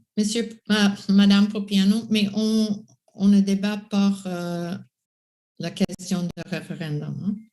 Madame la mairesse, vous savez que je ne fais jamais des débats. Là. Moi, je fais des statements. Je ne fais pas de débat. Et mais je dois répondre. Et puis, j'exprime... Brièvement, s'il vous plaît. Absolument, aussi brièvement que mes collègues. Donc, je tiens à exprimer vraiment ma profonde inquiétude. Et je le répète exactement comme mes collègues, du sort qu'on réserve dans notre arrondissement aux églises. Vous m'aviez entendu depuis le jour 1 de votre élection. Je continue de considérer que ces biens patrimoniaux sont publics, qu'ils méritent toute l'attention des décideurs de l'arrondissement. Et je me pose encore la question, pourquoi l'étude que je vous ai demandée n'a pas été faite? Parce que le sort du patrimoine religieux est entre vos mains, était entre vos mains jusqu'à date. Et je peux vous dire qu'il y en a ailleurs, il y a un centre de ressources sur la non-violence qui a déclenché une consultation publique pour utiliser ces bâtiments comme des sanatoriums temporaires, refuges communautaires. On est en urgence climatique. On a eu des événements qui ont été tragiques. Il faut faire la réflexion collectivement. Je ne peux que déplorer ce qui est arrivé à Saint-Colomba et je le répète haut et fort. On n'a fait qu'encourager la spéculation immobilière et le calcul est mathématique. Hein? 1,6 million l'achat d'une église avec son terrain. En conclusion, c'est de la spéculation immobilière pure et dure, même si les églises, on les laisse et on paye des taxes. Hein? Dans le cas de Saint-Colomba, c'est 1,1 million de taxes pendant 20 ans, Madame la mairesse. OK. On va passer maintenant à la prochaine question, s'il vous plaît, parce que nous sommes à 15 seulement. Sharon Nelson, Thank you, Councillor Rotron, for following up on the request of the Jamaica Association of Montreal made on behalf of our board and other Black organizations in the borough to ask the council to formally recognize every August 1st as Emancipation Day in Côte-des-Neiges, Notre-Dame-de-Grâce. We seek funding to ensure that the Emancipation Day events, the first of which were marked this year, will be able to reach as many people as possible. Will your motion this evening allow funds to flow to us and other Black organizations for next year's Emancipation Day? Thank you, Ms. Nelson. First of all, I'd like to offer my condolences to the Jamaica Association of Montreal, its members and friends, and they count many in our borough, for the loss of Noel Alexander, who was president for 34 years. I gather your question was probably sent before Mr. Alexander's death on Friday evening. In answer to your question, Parliament did adopt a motion earlier this year inviting Canadians to take note of every August 1st as Emancipation Day, the date in 1834 when slavery was abolished, or I should say the first step towards the full abolition of slavery in the British Empire of the time, which included Lower and Upper Canada. And slavery did exist here. I understand from your letter that you sent to me that 8 Black organizations organized 2 separate events on Emancipation Day this year, and that you're asking for formal recognition. My motion is on the agenda. It asks for 3 things. I invite the council to declare every August 1st as Emancipation Day on our territory. I urge our services, or I mandate our services, to look at how we can concretely help, whether that's logistical support, financial, or a combination of the 2. And third of all, I ask that the motion be tabled at the September 27 council meeting so that a broader debate can happen by the next city council to see whether a motion tying the entire city of Montreal to Emancipation Day will be adopted by the future city council. Given our vote tonight, I will certainly contact you tomorrow to let you know what happened. I cannot imagine that councillors would not adopt Emancipation Day in terms of support. I can do no more than say it's my intention to find that support, but it'll be up to the next council, which I will not be part of, but our services will be mandated to look at it. Number 16, Jason Savard. The association would like to thank the borough for redoing several streets in the borough, such as Marcel Street. The larger sidewalks help narrow the road and slow down cars, and the bulb out planter space at the corner of de Maisonneuve that forces cars to make a slower, sharper turn for crossing pedestrians and prevents cars parking at the corner from obstructing the view. Perhaps one suggestion is to place a small sign during the work explaining or linking to the improvements. This might alleviate online tagging, 311 calls, or questioning the construction crew. Our question is if there are any further studies or plans for the Décarie-de Maisonneuve intersection. Thank you, Mr. Savard, for this question. Yeah, absolutely. I'm totally in support of anything we can do to slow down cars in our borough, which I feel are going faster and faster every day and are even noisier for some reason. For sure, Décarie-de Maisonneuve intersection has to be fixed, has to be changed, complete overhaul. And you may recall at one council meeting, Mr. McQueen saying that he asked that the money to fix it be taken out of the budget. So we're kind of stuck in that position where we have a dangerous intersection and no money to fix it. So if elected, of course, I will be pushing that we get something done with this intersection, because it's got to be the worst one in Quebec, if not in Canada. I mean, thank you. Yeah, this is Madame Mayor. I'd like to say a couple things. You can put your hand up if you want to say something, Mr. McQueen. I didn't see your hand. Okay, go ahead. Up. Okay. Thanks for the question, Jason. Good question. First of all, you're welcome for Marcel Street. It was I who pushed hard on our services to get the sidewalks widened, the small amount they were widened. So we're quite happy about that. You're right. It's safer and more pleasant for pedestrians on Marcel. There's good news, actually, at tonight's council meeting. At an earlier question, Madame Bédard announced that there's going to be a complete restudy of all the traffic patterns as well as some zoning matters in the coming after the election, November, December, or into the new year. So we'll look at it again. Finally, I should just say that you probably recall the council meeting, city council meeting, I think, where Mayor Montgomery voted for the budget that didn't have the money for the overhaul of that intersection, because I did want it delayed. But if she voted for it, I presume she wanted it delayed too. Good try, Peter. Okay, number 17, Lam Tran. Concernant les travaux de démolition 4984, Place de la Savane. Les travaux de démolition sur le site du 4984 de la Place de la Savane causent des nuisances sonores insupportables, et ce, dès 7 heures du matin depuis début août. En plus, depuis hier, il crée une pyramide de débris à une distance à peine quelques mètres de nos fenêtres. Le vent souffle les poussières qui impactent notre vie encore pire. Est-ce normal qu'une telle situation soit autorisée? Merci. Monsieur Vautrin? Merci. Bonsoir, Madame Tran. Merci pour votre question. Merci pour nous avertir des problèmes qui sont liés à la démolition de ce bâtiment jusqu'à côté où vous habitez. Premièrement, je vais demander à nos services de rendre sur place pour voir si les conditions de le permis soient respectées par celle qui fait la démolition. Selon les heures où il peut travailler, il y a un règlement. Et oui, il peut commencer à 7 heures le matin, le jour de travail, c'est-à-dire lundi à vendredi, plus tard samedi et encore plus tard dimanche. S'il ne respecte pas ça, on certainement peut émettre une contravention. Au moins, on va parler au contractant pour assurer le respect des heures. Sur la question des débris, c'est ça où je vais demander à M. Boutin d'envoyer quelqu'un qui va vérifier ça pour assurer qu'il n'y a aucun danger, que la poussière est contrôlée et qu'effectivement, ça répond à ce qui est la condition de le permis que nous avons octroyé. Merci. Merci, monsieur. Si vous permettez, tout simplement vous dire que dès qu'on a reçu la question, on a demandé qu'un inspecteur se rende sur place. Donc, l'inspecteur sera là demain matin. Oui, effectivement, au niveau des heures, là, ils ont droit à partir de 7 heures, mais il y a quand même certains éléments qu'ils doivent respecter. Donc, on sera sur le coup dès demain. Parfait. Merci beaucoup. Numéro 18, Guétin Archambault. Concernant la formation des employés col bleu. Depuis plusieurs années, les employés des arrondissements ont beaucoup de difficultés à obtenir de la formation sur les appareils à cause de plusieurs problèmes de gestion au niveau de la formation à la direction du matériel roulant et des ateliers.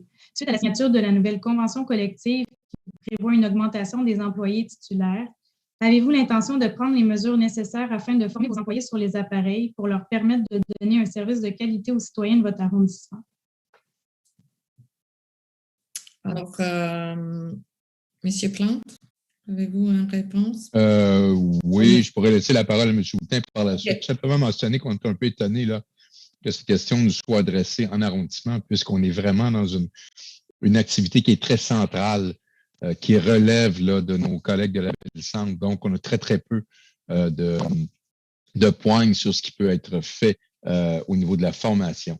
Alors, je pourrais laisser M. Boutin compléter. Oui, mais déjà, dans le fond, on formait autant des employés permanents qu'auxiliaires. Donc, le fait de transformer les employés en employés permanents vient changer le nombre d'employés. Donc, on reste à peu près avec le même nombre d'employés.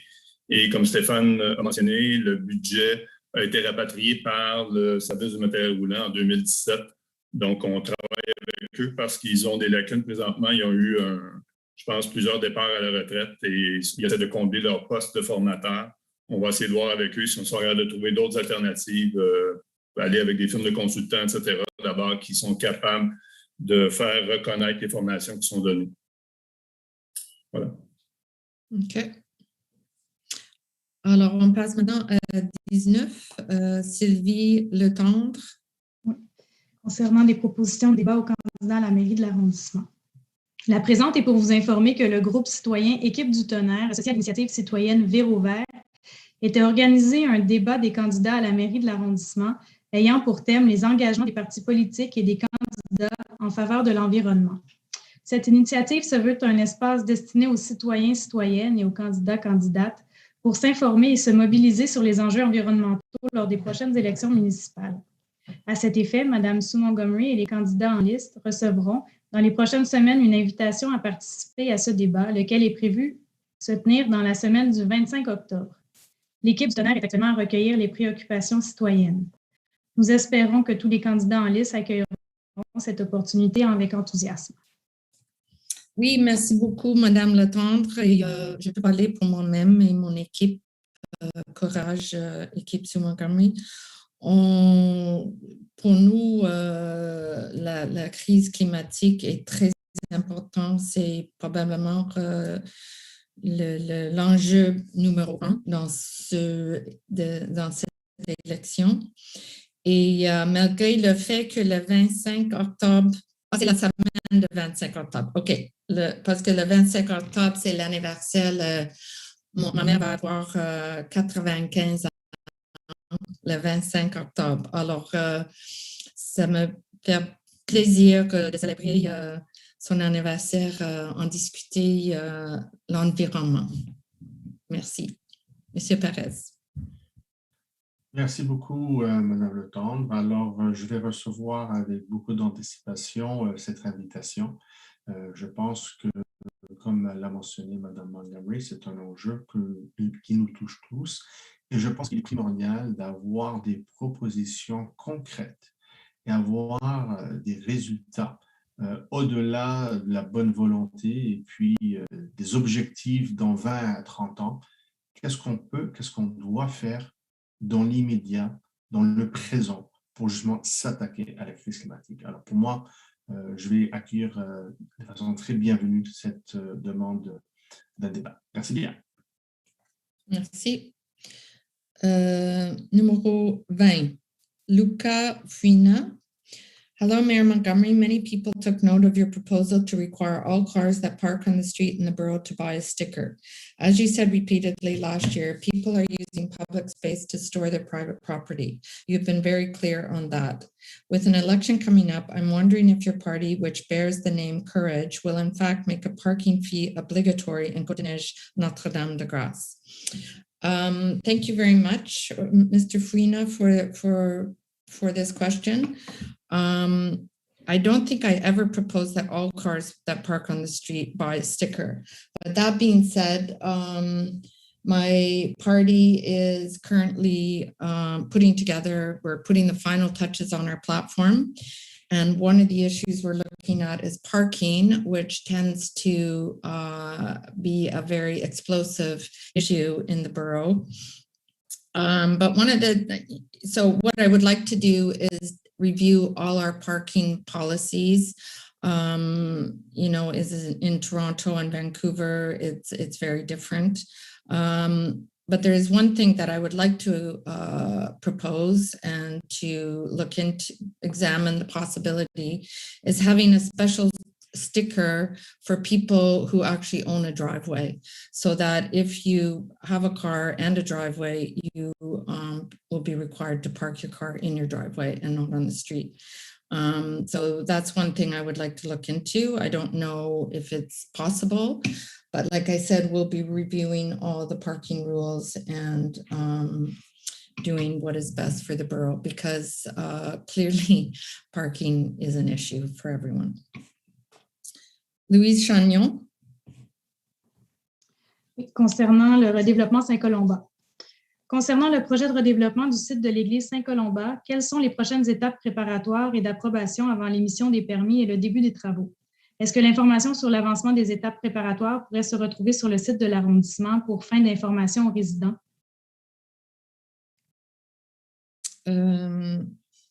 J'aimerais demander, Madame Bédard, savez-vous les prochaines étapes?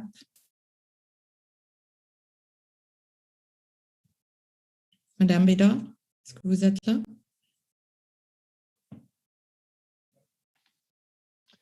Non, Mme Bédard nous a informé qu'elle devait quitter pour 10 minutes. Elle avait une petite urgence. Donc, on peut peut-être revenir par la suite lorsqu'elle sera de retour et pas répondre à la question. OK. Alors, Je pense que ça doit passer par la CCU si je comprends bien. Mais après ça, je ne sais pas. Est-ce qu'on peut revenir à cette question lorsqu'elle revient? 22, Carl Hamilton. At last month's Borough Council meeting, I asked Mr. Perez a question based on something mayoral candidate Denis Coderre had stated regarding high rises. Mr. Perez responded that there was an error in the lead up to my question and that nowhere did Mr. Coderre suggest that we should build buildings higher than the cross on Mount Royal. However, on page 206 of his book, Retrouver Montréal, Mr. Coderre writes, si nous souhaitons un centre-ville de classe mondiale grandisse d'année en année, nous devrons dépasser la hauteur de la croix de Mont-Royal avec nos gratte-ciel. On 23rd of August, I emailed Mr. Perez seeking clarification of this seeming contradiction, but I didn't receive a reply.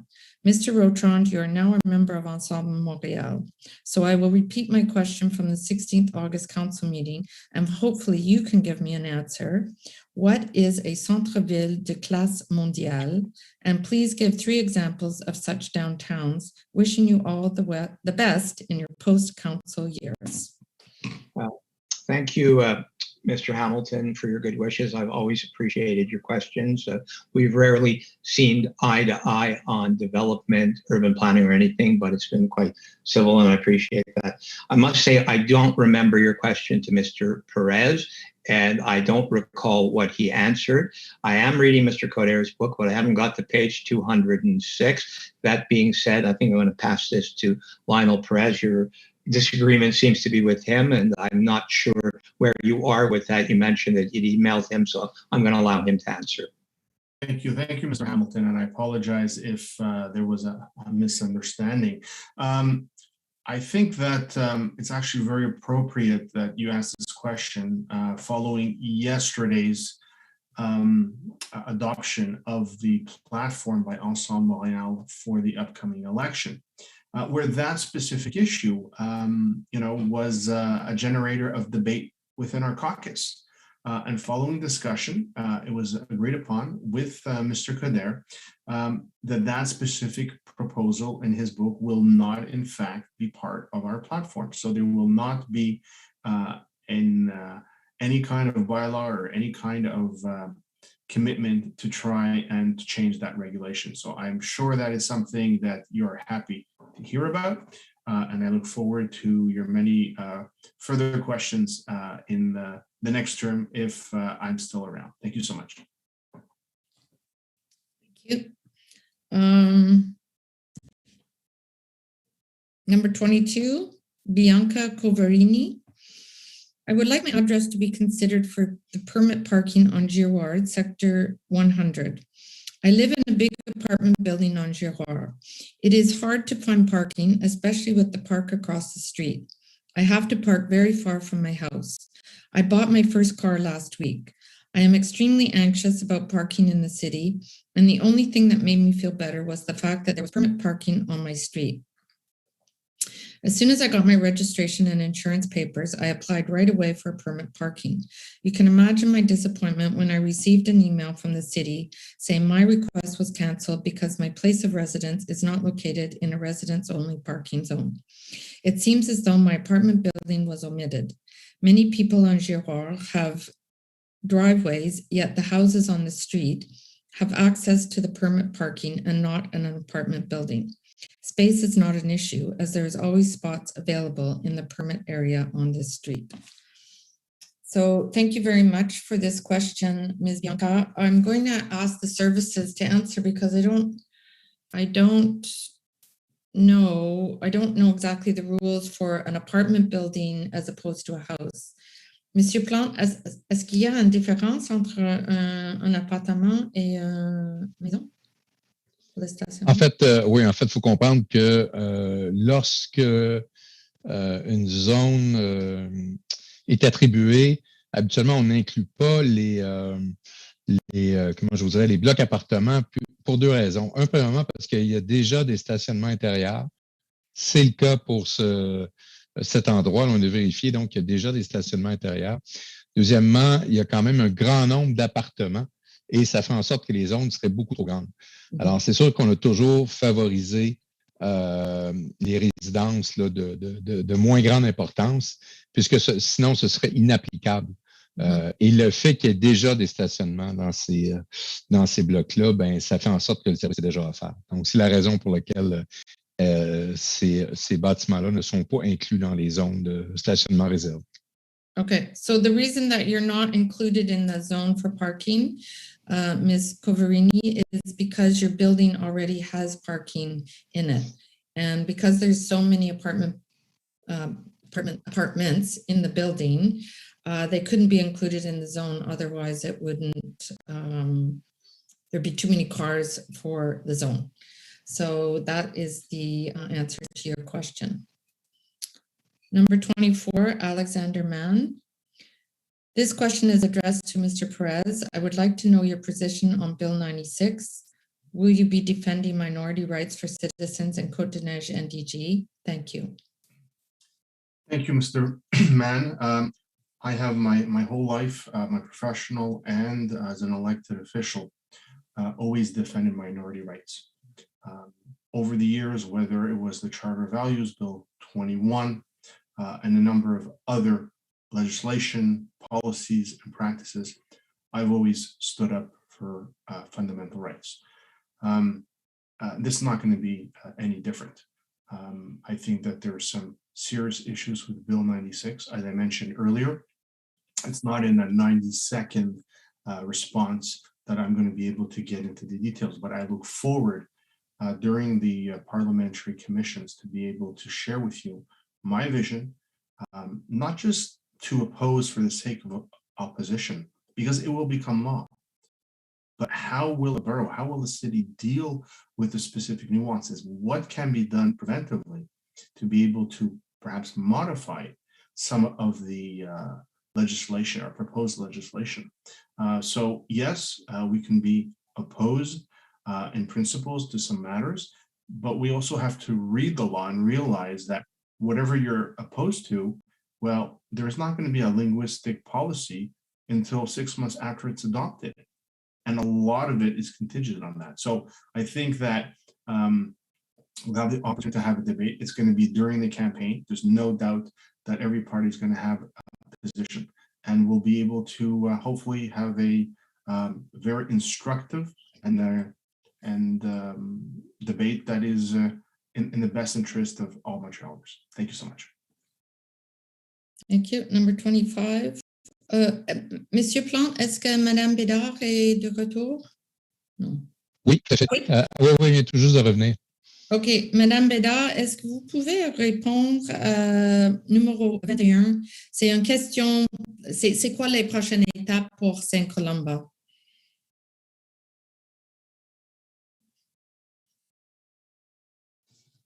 Excusez, suite au référendum? Oui, exactement. OK. Oui. Bien, en fait, la prochaine étape, ça sera une demande de permis qui sera déposée par le promoteur.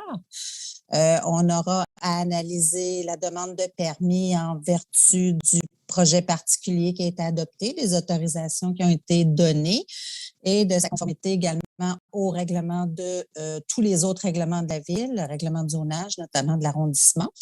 Les plans seront soumis au comité consultatif d'urbanisme pour une révision architecturale et finalement approuvés par le conseil d'arrondissement. OK. Et Madame Chagnon, elle pose une autre question. Est-ce que cette information se retrouve sur le site de l'arrondissement pour faire d'information aux résidents? Une demande, en fait, c'est que les ordres du jour et les séances du comité consultatif d'urbanisme sont publiques. Okay. Alors, j'invite les citoyens à consulter notre site web. Nos ordres du jour sont publiés sur le site web. On a des rencontres aux 3 semaines, si je ne me trompe pas, avec le comité consultatif se rencontre aux 3 semaines environ. Mercredi soir, c'est ça? C'est toujours le mercredi soir. Ben, pour le moment, là, avec le conseil actuel, bon, ça dépendra on devra établir un nouvel horaire avec les nouveaux élus en place à partir du mois de novembre. OK, d'accord. Alors, c'est terminé pour ce mandat. Alors, il reste, oui, bien, c'est sûr que le dossier ne passera pas. On n'a pas de demande de permis déposée pour le moment. OK. Merci. Merci. Numéro 25? Oui, s'il vous plaît. Parfait. De Gérard Routier, concernant la ruelle entre Descaries et Coulbrook et Isabella et Dupuis. La Ville a déjà par le passé installé des blocs de béton aux extrémités, mais les résidents et moi-même avons refusé cette option. Impossibilité d'accès pour des camions de livraison ou particuliers. Des dépôts sauvages ont été déversés par des indélicats la nuit, gênant la libre circulation. Que diriez-vous de faire installer un système de caméras avec zoom, photo découpable et opéré par le poste de police local et fonctionnant au moindre mouvement? 2. Que diriez-vous de demander aux résidents de couper la végétation qui dépasse de leur jardin sur la rue ou une ruelle et ensuite une obligation pour les récalcitrants? Je vous remercie en avance. Oui, alors, je vais demander travaux publics. Est-ce que je connais M. Routier? Je connais le dossier. C'est à votre requête, M. Routier, que nous avons enlevé les blocs de béton que nous avons mis pour prévenir les camions et les autres voitures pour entrer dans ces ruelles non aménagées. Il y a des problèmes de dompage sauvage. Travaux publics a suggéré des blocs de béton. C'est efficace, mais comme vous avez dit, c'est prévenir des contracteurs qui travaillent pour des gens qui habitent sur Coulbrook d'entrer la ruelle pour desservir leur maison par arrière. Donc, la Ville a retiré les blocs de béton. Tout de suite, il y a des nouveaux plans de dompage sauvage. Votre suggestion des caméras, j'ai déjà envoyé ça à nos services pour faire une analyse des coûts et les problèmes techniques reliés à faire ça. C'est prématuré à répondre à votre question ce soir, mais la question est déjà discutée avec les services il y a 3-4 semaines. Merci. OK, merci.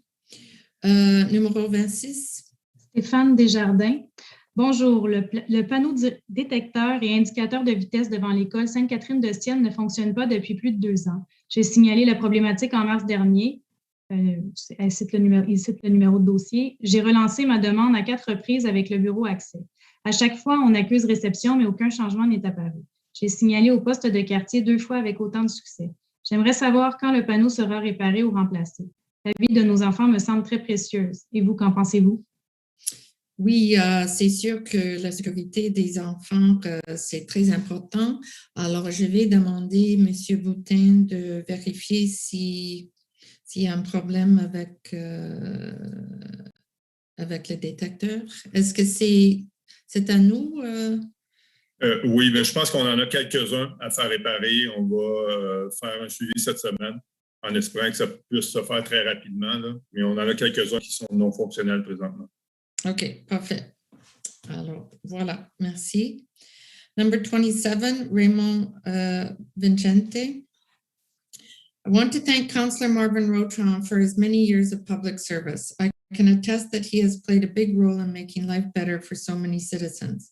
I thank him for having alerted our organization to funding from the borough for emergency food services. We joined other groups in the Filipino community at the height of the pandemic to access those funds, and we were able to help many isolated and vulnerable seniors. Nearly half the population of the borough is comprised of racialized communities. We often get the impression we are an afterthought. Over the past 4 years, there's been little formal outreach to us from the current administration.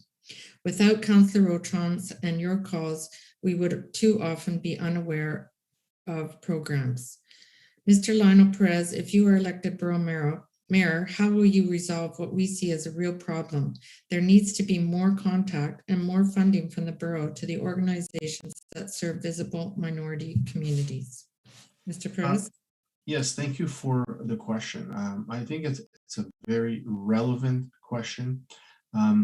One that we at the borough is actually quite sensitive to. There's been some review in the last couple of years about finding that equilibrium, and it's not evident. We have to base it on needs, on opportunities. Where I see a real lack of exposure of a lot of community organizations is the city center programs. And we have to find ways to pierce, quote unquote, the system and to make sure that it opens up to different organizations that aren't, more institutional, so to speak. So I look forward to be able to be an advocate, to finding ways, opening doors, and ensuring that whatever subsidy dollars are available to different groups, that they're attributed fairly and evenly, and every group has a chance to be able to submit to the programs available. Thank you. Thank you. Alors, c'est la fin de la période de questions. Alors, on va passer maintenant à 10.06, question période pour les conseils. Monsieur Vautrin. I don't really have a question, I have a comment. Et je fais le commentaire suivant. J'aimerais remercier nos directeurs et directrices pour votre dévouement à vos responsabilités les derniers 4 ans. Je suis convaincu qu'on est parmi la meilleure équipe de tous les arrondissements. Vous avez vraiment livré les biens avec les moyens que nous avons été capables de gagner de la ville-centre dans les dotations qui viennent de l'arrondissement. Monsieur Plante, comme directeur, j'aimerais dire que j'ai vraiment aimé de travailler avec vous.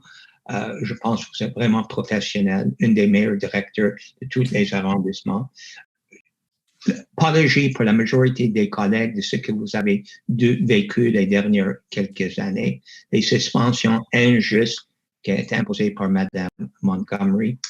Je sais que ça crée un problème de morale dans notre arrondissement. J'aimerais juste indiquer que malgré les différences des conseillers municipaux dans cet arrondissement, on a beaucoup de respect pour vous et pour les fonctionnaires. Et j'aimerais que vous compreniez qu'en quittant ce conseil d'arrondissement, je vais quitter avec un profond sens d'accomplissement largement à cause de votre professionnalisme. Merci, M. Plante.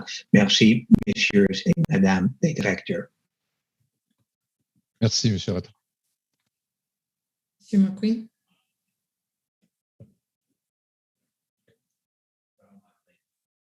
You're on mute. Ça me gêne un peu de suivre cet éloge avec des questions assez pédestres, mais il faut quand même les poser. Alors, si vous me permettez. Alors, premièrement, pour M. Boutin ou M. Plante, un peu giroir, cône orange. Un problème qu'on a, c'est qu'il y a encore trop de cônes orange qui traînent dans l'arrondissement à cause des travaux du MTQ qui semblent occasionnels. Ils ferment des ouvertures, etc. Je comprends que ça, mais il y a 2 places où ils sont sur des trottoirs assez névralgiques pour notre arrondissement. Un, le viaduc Giroir sous le chemin de fer. Le trottoir, malheureusement, est de mauvaises conditions, tout proche de la rue. Et le trottoir plus proche du mur du viaduc est en meilleures conditions, mais les cônes sont là. Alors, avec des vélos qui utilisent ça et des piétons, c'est une place. Une autre place, c'est le viaduc sur Côte-Saint-Luc par-dessus l'autoroute. Comme vous savez, nous avons fermé le trottoir d'un côté de la rue pour des raisons importantes. Et là, il reste juste le trottoir de l'autre côté de Côte-Saint-Luc et il y a des cônes oranges dessus. Alors, qu'est-ce qu'on peut faire pour enlever ces cônes oranges pour ne pas empiéter les piétons? Je ne sais pas si M. Boutin a des réponses. Moi, ce que je peux vous dire, c'est qu'avec les observations que vous nous faites ce soir, on pourra au cours des prochains jours vérifier et comprendre un peu pourquoi, à moins que Pierre, de ton côté, là. Non, c'est la même chose. OK, bon, on va s'assurer parce qu'on comprend là, quelque chose d'illogique. C'est sûr, il y a plein d'acteurs là-dedans, que vous le savez, là, plein de... Mais c'est à nous à coordonner tout ça, donc on va faire le suivi et on vous tient au courant là, au cours des prochains jours. On trouve ce qui enlève leur compte et les remettre quand ils ont besoin à ces 2 endroits-là. Parfait. Deuxième question encore plus, peut-être pour Mme Bédard. C'est un peu du champ gauche. Ça va peut-être vous amuser, mais quelqu'un me l'a posé à une porte. quand il y a un gros chantier de construction dans l'arrondissement, des fois, un gros chantier, on demande que le promoteur ou le contracteur met un porta potty, une toilette chimique dehors pour des bonnes raisons. Il y a tous les travailleurs de construction ils ont leurs besoins biologiques et on ne veut pas qu'ils le font devant les voisins, devant des enfants, etc. Alors, c'est une bonne idée. Mais là, la question, c'est, il y a de plus et plus de maisons à NDG sous construction, des fois des constructions assez grandes, c'est-à-dire ils refont leur fondation. Alors, ils ne peuvent pas aller dans la maison pour utiliser les toilettes parce qu'ils ne fonctionnent même pas. À quelle grandeur de construction ou valeur de valeur ajoutée dans le permis de construction ou pour quel type de construction exigeons-nous que le contracteur met une toilette chimique devant le site de construction?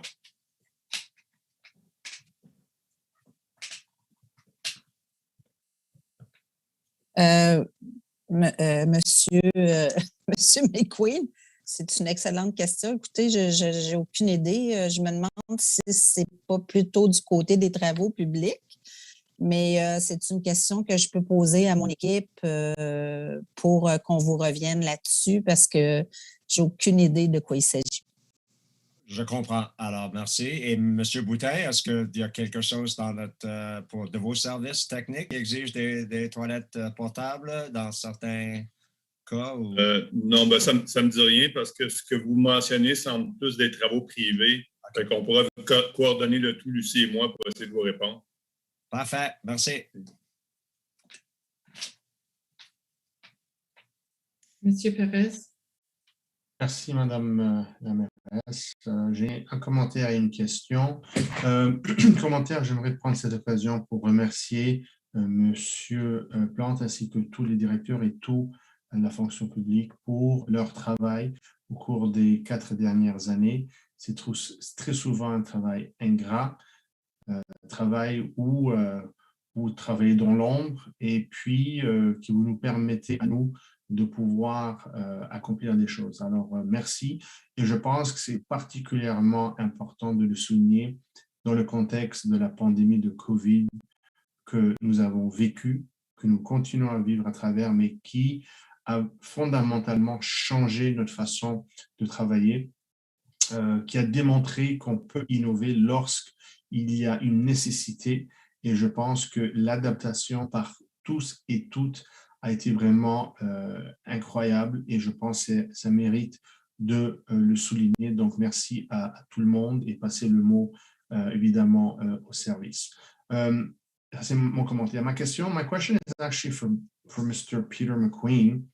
I just want to, I wonder and I want to understand whether he shares Mrs. Popiano's perspective on the St. Columba referendum, where she feels that it's not a democratic process. This is something that she's talked about before. It's not the first time. Something she believes, that's her prerogative and her right. I'm not questioning it. But I know in the past you have refused to state how you hold on that issue, notwithstanding that you voted against, but on the value of it, do you share Mrs. Popiano's opinion and perspective on it? I agree with Mrs. Popiano, but I think that's a question you should have saved for the debates, the political debates in our campaign. Thank you, but it's not a question of a debate. It's a question of simply asking a question of where you stand, and I appreciate being forthright, Peter. Madame Popiano. Merci beaucoup, Madame la mairesse. Donc, je tenais aussi à souligner et remercier les services, souligner leur travail. C'est effectivement un travail ingrat. Ça a été particulièrement difficile et tout le monde l'a vécu. La pandémie nous a chamboulé pas seulement nos façons de faire, mais les projets qui étaient en cours. Il a fallu que vous vous adaptiez. Il y a beaucoup de dépassements de coûts parce que, bon, quand tu retardes un projet d'un an, un an et demi, c'est sûr et certain que dans un marché qui est très fort, surtout en construction. Donc, personnellement, j'apprécie beaucoup votre collaboration pour répondre aux besoins des citoyens, pour mener de l'avant des projets qui sont structurants pour l'arrondissement. Donc, je tenais à le souligner. Puis, je n'ai pas de questions pour vous. J'aurais une question pour M. Pérez, par contre, parce qu'il m'interpelle au sujet où il a très bien compris la dernière fois mon affirmation à propos de la façon qu'on s'exprime la démocratie. Je continue de croire qu'un résultat 40-60 n'est pas, comment dirais-je, fort clair. Je continue à croire que si on avait laissé le promoteur de déposer un nouveau projet, pratiquement votre argument sur la démocratie a empêché la réalisation d'un projet qui aurait pu être meilleur et que je suis persuadée il aurait pu répondre aux besoins des citoyens. Je tenais à faire cette précision et commentaire.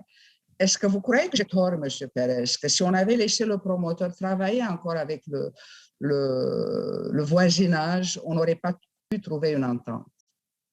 Moi, je pense que la question est caduque, Madame Popiani. Elle est caduque parce que si on veut respecter les règles, si on veut respecter la volonté de la population, c'est ça la valeur intrinsèque d'une démocratie.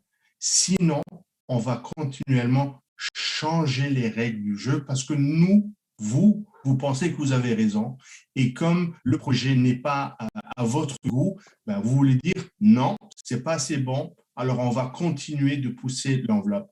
À un certain moment, il y a des règles, il faut les respecter, il faut faire confiance à la population et je pense peut-être c'est ça la différence. Moi, je fais confiance à la population de NDG, aux résidents de la rue Hingston et voisinant. Je leur ai parlé et puis je pense que 60-40, c'est assez convaincant, Madame Popiano.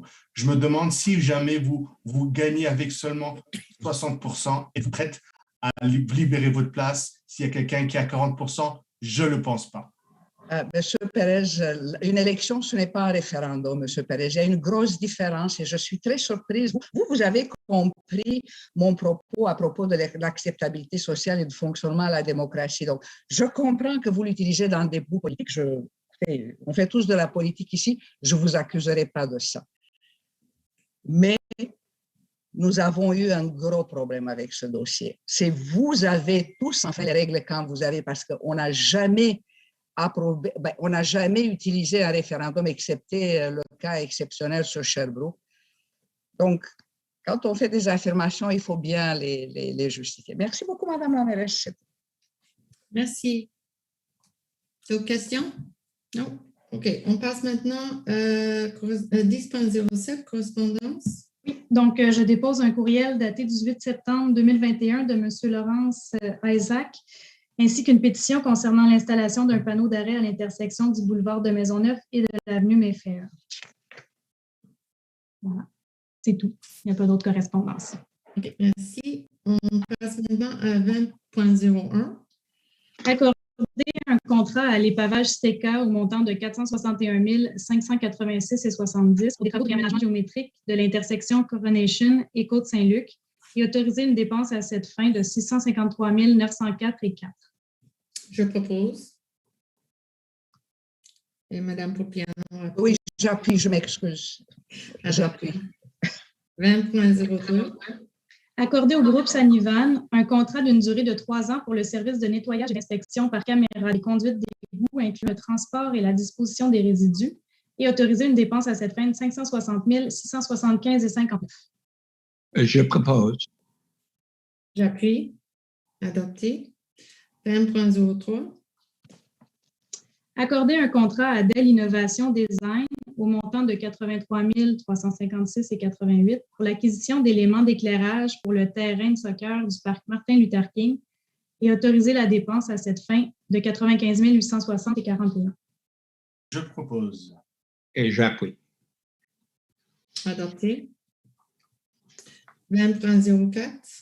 Autoriser la signature d'une entente à intervenir entre l'arrondissement et M. Mario Lapalucci pour la location d'un local pour l'exploitation du Pro Shop de l'Arena Doug Harvey à titre gratuit, pour la période du 1er septembre 2021 au 31 août 2022, générant ainsi une perte de revenus d'une valeur de 2069,55. Je propose. J'appuie. Adopté.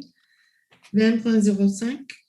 Autoriser le versement d'une contribution financière de 9 669 $ au Centre communautaire de loisirs de la Côte-des-Neiges et affecter cette dépense au budget de la Direction Culture, Sport, Loisirs, Développement social et approuver l'addenda à la Convention. Je propose. Et j'appuie. Adopté. 20.06. Accorder un soutien financier totalisant la somme de 50 831 $ à 3 organismes pour la période et le montant indiqué en regard de chacun d'eux dans le cadre de l'édition 2021 du programme d'intervention de milieu pour les jeunes 12-30 ans, et approuver les projets de convention à cette fin. Je propose. Et j'appuie. Adopté. 20.07. Accorder une contribution financière ponctuelle au YMCA du Québec totalisant 40 000 $ pour la réalisation d'une programmation en animation de loisirs, jeunesse et aînés au YMCA de Notre-Dame-de-Grâce pour la période du 1er octobre 2021 au 31 mars 2022 et approuver le projet de convention. Cette dépense sera financée par le surplus libre. Je propose avec optimisme pour le retour des membres du YMCA-NDG. Et j'appuie. Monsieur McQueen, on fait ça sans commentaire, s'il vous plaît. 20.08. Autoriser le versement de contributions financières non récurrentes à divers organismes totalisant la somme de 15 337,70. Je propose. Et j'appuie. Adopté. 30.01. Excusez-moi, j'y arrive. Autoriser une dépense de 100 $ à un organisme pour l'achat d'un espace publicitaire. Je propose. Et j'appuie. Adopté. 40.01. Autoriser l'occupation du domaine public en respectant les directives de la Direction régionale de la santé publique, ainsi que selon le site et l'horaire prévu pour chaque événement identifié au tableau joint au sommaire décisionnel, et édicter les ordonnances à cette fin, le tout conditionnellement aux règles édictées par les arrêtés ministériels pour la tenue d'événements en présentiel. Je propose. Et j'appuie. Adopté. 40.02. Édicter une ordonnance en vertu de l'article 15 du règlement interdisant les graffitis afin de permettre la création d'une murale sur la façade ouest du marché d'alimentation situé au 6645 avenue Summerled. Autoriser à cette fin une contribution financière non récurrente de 10 000 $, la prévention Côte-des-Neiges Notre-Dame-de-Grâce et approuver la convention. C'est M. McQueen qui propose et moi qui appuie. Adopté. Oui, je propose. Excuse-moi, j'avais un problème technique. 40.03. Renouveler les ordonnances décrétant une promotion commerciale sur l'ensemble du territoire de l'arrondissement jusqu'au 31 décembre 2021, permettant les abris d'attente, la vente et les cafés-terrasses dans les cours devant les commerces, ainsi que les enseignes temporaires à certaines conditions. Je propose. Et j'appuie. Adopté. 40.04. Renouveler les ordonnances pour permettre les braderies, les enseignes temporaires et l'animation sur le domaine public lors des promotions commerciales demandées par l'Association des gens d'affaires de Notre-Dame-de-Grâce et par la Société de développement commercial Côte-des-Neiges jusqu'au 31 décembre 2021. Je propose. Et j'appuie. Adopté. 40.05. Donner un avis de motion annonçant qu'à la prochaine séance ou qu'à toute séance subséquente, il sera adopté un règlement modifiant le règlement d'urbanisme de l'arrondissement afin d'interdire les zones citées, qui sont au nombre de 6, les agrandissements de bâtiments impliquant une augmentation de leur taux d'implantation et mandater la dose afin d'élaborer un projet de règlement en concertation avec le milieu visant à assurer l'intégration des agrandissements dans leur milieu d'insertion et à préserver les cours et le verdissement des espaces extérieurs privés, incluant la canopée formée des arbres matures existants. Je propose. J'appuie. Adopté. Madame la mairesse, je tiens à remercier Madame Bédard et son équipe pour le travail dans ce dossier, le fait qu'ils ont été à l'écoute des résidents et puis que ce dossier va de l'avant. Merci beaucoup. Adopté. 40.06. Adopter tel que soumis le règlement, abrogeant le règlement concernant le programme de développement de l'Université de Montréal et de ses écoles affiliées. Je propose. J'appuie. Adopté. 40.07. Adopter tel que soumis le règlement cité modifiant le règlement d'urbanisme de l'arrondissement relativement au bâtiment du campus de la Montagne de l'Université de Montréal et de ses écoles affiliées et aux travaux concernant la station de métro Université de Montréal. Je propose. J'appuie. Adopté. 40.08. Adopter tel que soumis un règlement modifiant le règlement relatif à la circulation des camions et des véhicules-outils afin de modifier l'annexe cartographique portant sur la circulation des camions et des véhicules-outils. Je propose. J'appuie. Adopté. 40.09. Adopter avec changement un règlement modifiant le règlement sur les tarifs exercice financier 2021 afin d'abolir les frais de retard pour les abonnés des bibliothèques de Montréal à compter du 6 octobre 2021 et autoriser l'amnistie des frais de retard aux abonnés des abonnés aux bibliothèques de Montréal en date du 6 octobre 2021. Je pose. J'appuie. Adopté. 40.10. Madame Montgomery dépose le rapport de consultation écrite et vous devez vous prononcer pour accorder, en vertu du règlement sur les dérogations mineures, une dérogation relativement à la largeur d'une voie d'accès menant à une aire de stationnement pour le bâtiment sur le lot cité sur l'avenue Clifton. Je propose. J'appuie. Adopté. 40.11. Madame Montgomery dépose le rapport de consultation écrite et vous devez vous prononcer pour accorder, en vertu du règlement sur les dérogations mineures, les dérogations relativement à la largeur d'une voie d'accès menant à une aire de stationnement et à la localisation de sa porte de garage par rapport à la limite du terrain pour le bâtiment projeté sur le lot cité sur le boulevard de Maisonneuve-Ouest. Je propose. J'appuie. Adopté. 40.12. Approuver conformément au titre 8 du règlement d'urbanisme le projet de transformation de l'immeuble situé au 6333 boulevard des Carrés. Je propose. J'appuie. Adopté. 40.13. On n'a pas un appuyeur pour ce point. Alors,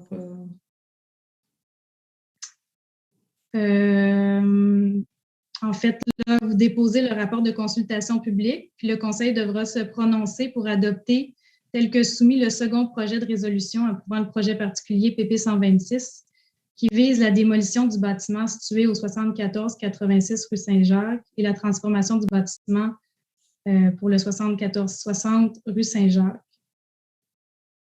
Oui, c'est ça. Alors, moi, je propose, mais personne ne veut l'appui. Alors,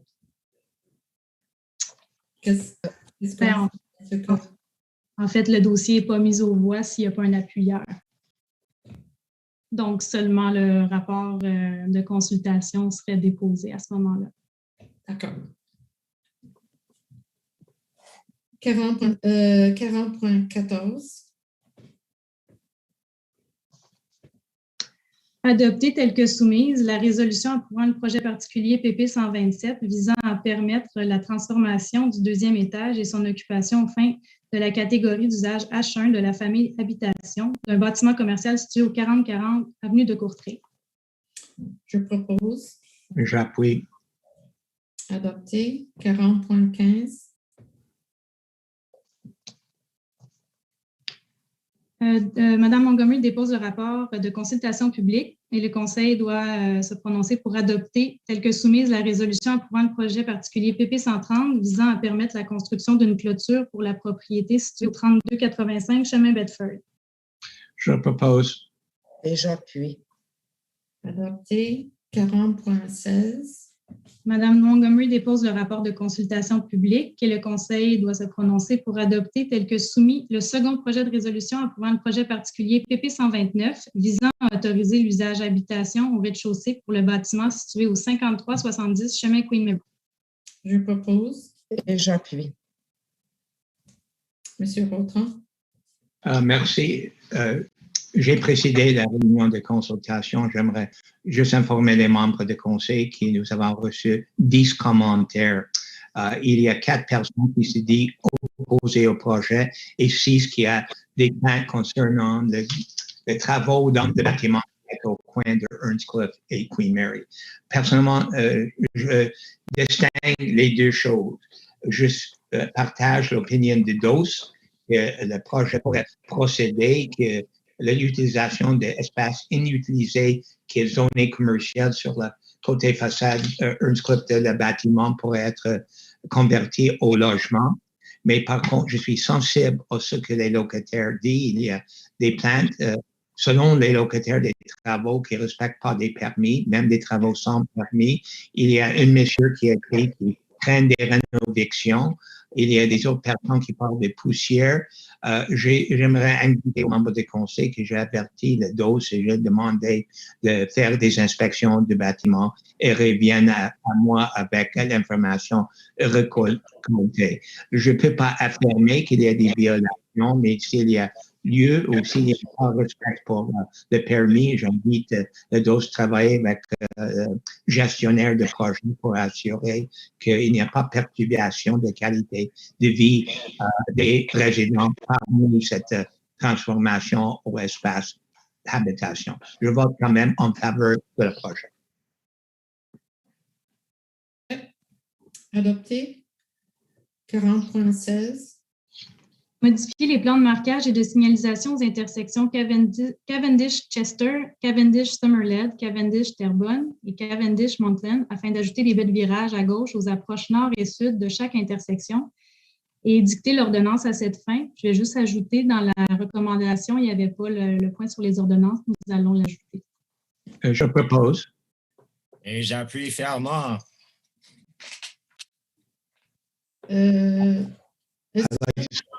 I'd like to say a few words on this one.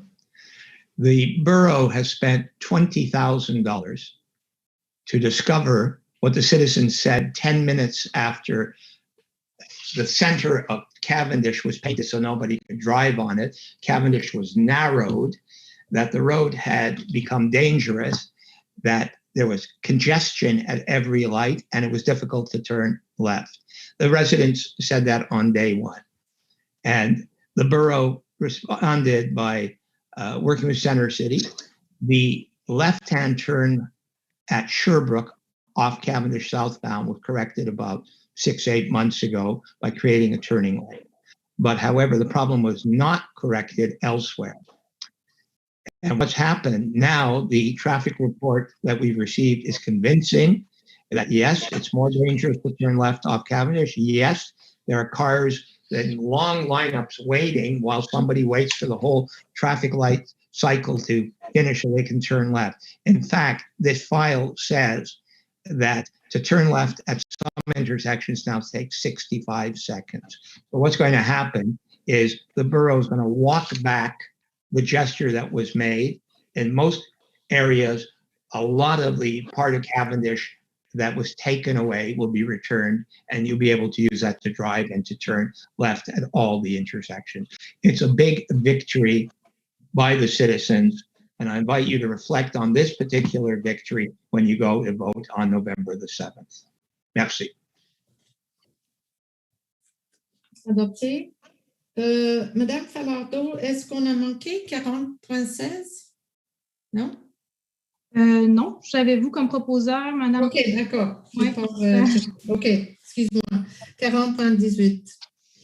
Adopter telle que soumise la résolution approuvant le projet particulier PP 128 visant à autoriser un bâtiment commercial et résidentiel d'une hauteur de 15 étages situé sur le lot cité dans le cadre du projet de redéveloppement Westbury Montréal sur le site de l'ancienne usine Armstrong.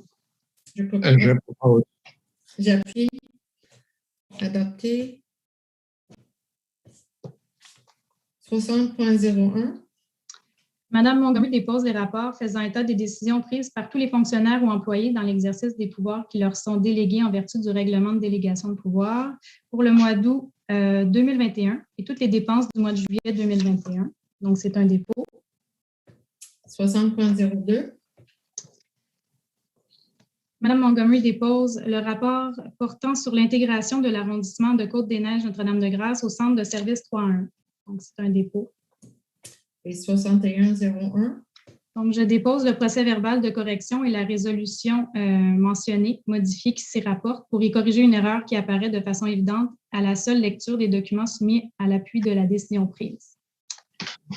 Donc, c'est un dépôt. Oui. 6501, c'est la motion Oui, de c'est bon.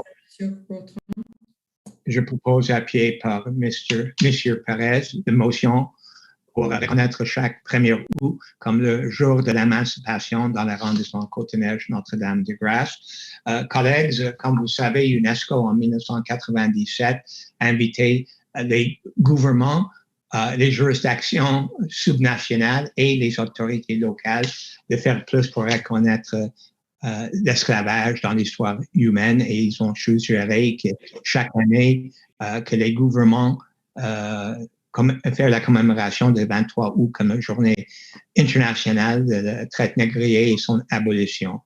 Montréal était la première grande ville au Canada d'adopter cette geste de faire une déclaration annuelle, et nous avons travaillé depuis 2006 avec la Ligue des Noirs du Québec. Et les dernières quelques années, l'événement n'était pas à l'Hôtel de Ville, mais par Zoom, online, et plusieurs de mes collègues étaient présents. Je note Magda Popiano qui a parlé les dernières quelques années, Lionel Perez souvent, et des autres collègues aussi. C'est important comme geste. Mais le Parlement du Canada a décidé cette année de faire un appel aux tous gouvernements provinciaux et locaux de faire beaucoup plus pour reconnaître la réalité qu'il y était esclavage au Canada. Et ils ont fait une motion M36 qui déclare chaque 1er août comme la journée d'émancipation au Canada, en reconnaissance de la journée où le Parlement britannique a adopté l'acte d'émancipation qui a commencé un processus qui a pris 5 ans pour libérer tous les esclaves dans l'Empire britannique, qui inclut à l'époque le Bas-Canada, qui est devenu le Québec, et le Haut-Canada, qui est devenu Ontario. L'esclavage a existé ici au Québec, et la population n'est pas au courant. Donc, in response to this motion from Parliament, the Black community in Montreal, and particularly in our borough, has taken up the challenge.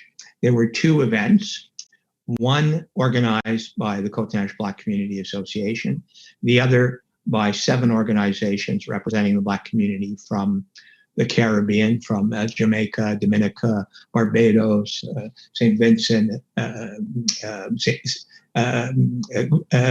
Grenada, and several others as well. Guyana, I believe, was the Guyana Cultural Association also was part of this. And these 2 events were quite successful and drew a quite large group. And the organizations have decided that really they want to do this every year, but they would like official recognition. And at the behest of the Jamaica Association, the groups have asked me to table this motion, which I have. The motion says 3 things. 1, if adopted, it will be like our motion of February 2018, when we recognized Filipino Heritage Month. It became an annual event in our territory. From now on, August 1st will be recognized as Emancipation Day in the borough of Côte-Neige-NDG. The second gives a mandate to the services, Mr. Plante, Madame Sonia Goudreau, particularly, to look at what we could do, working with the groups to allow them to make their event to commemorate slavery and its impact into our own era more successful, draw the attention of citizens, have an educational aspect to it, and build dialogue towards racial equality and cooperation between persons of different origins and races. And third of all, it asks that, if adopted, that we table this motion at the City Council with the view of inviting our colleagues in the next council to consider making this a pan-Montreal event recognized by annual motion at the City Council. Donc, je vous invite de voter en faveur de cette motion. J'invite, une fois adoptée, nos services à entrer en contact avec tous les groupes principaux de la communauté noire dans notre arrondissement avec l'espoir qu'effectivement, on peut faire quelque chose qui va appuyer les groupes et va attirer l'attention de nos citoyens. Merci. Merci. Monsieur Perez? Merci, Madame la mairesse. C'est un privilège de pouvoir appuyer cette motion.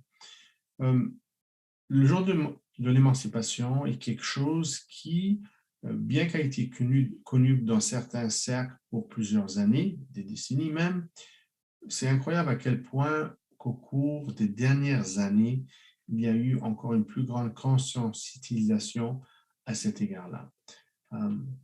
We've seen it, how there's a greater sensitivity to Emancipation Day in the last number of years, a greater acknowledgement of the impact of the necessity to not only recognize the past, but the challenges that we still have as a society towards the future. And I believe that it's a celebration, a day of celebration, but also a day of reckoning. So I think it will be very appropriate in our borough where we have so much diversity, much history, that it would be something that we formally recognized every year. And I count and hope for the support of the council. And again, it's just a question of our society being more in tune to the realities of people of color, people who are have faced many challenges, and where we still have inequalities that we have to address and overcome. Thank you very much. Merci. Merci. D'autres commentaires? Donc, c'est adopté à l'unanimité. Parfait. 6502. La motion. Je laisse aller. Vas-y. La motion pour faire avancer le dossier de prolongation Cavendish et demander que le conseil municipal honore la motion CM 210214 adoptée en février 2021.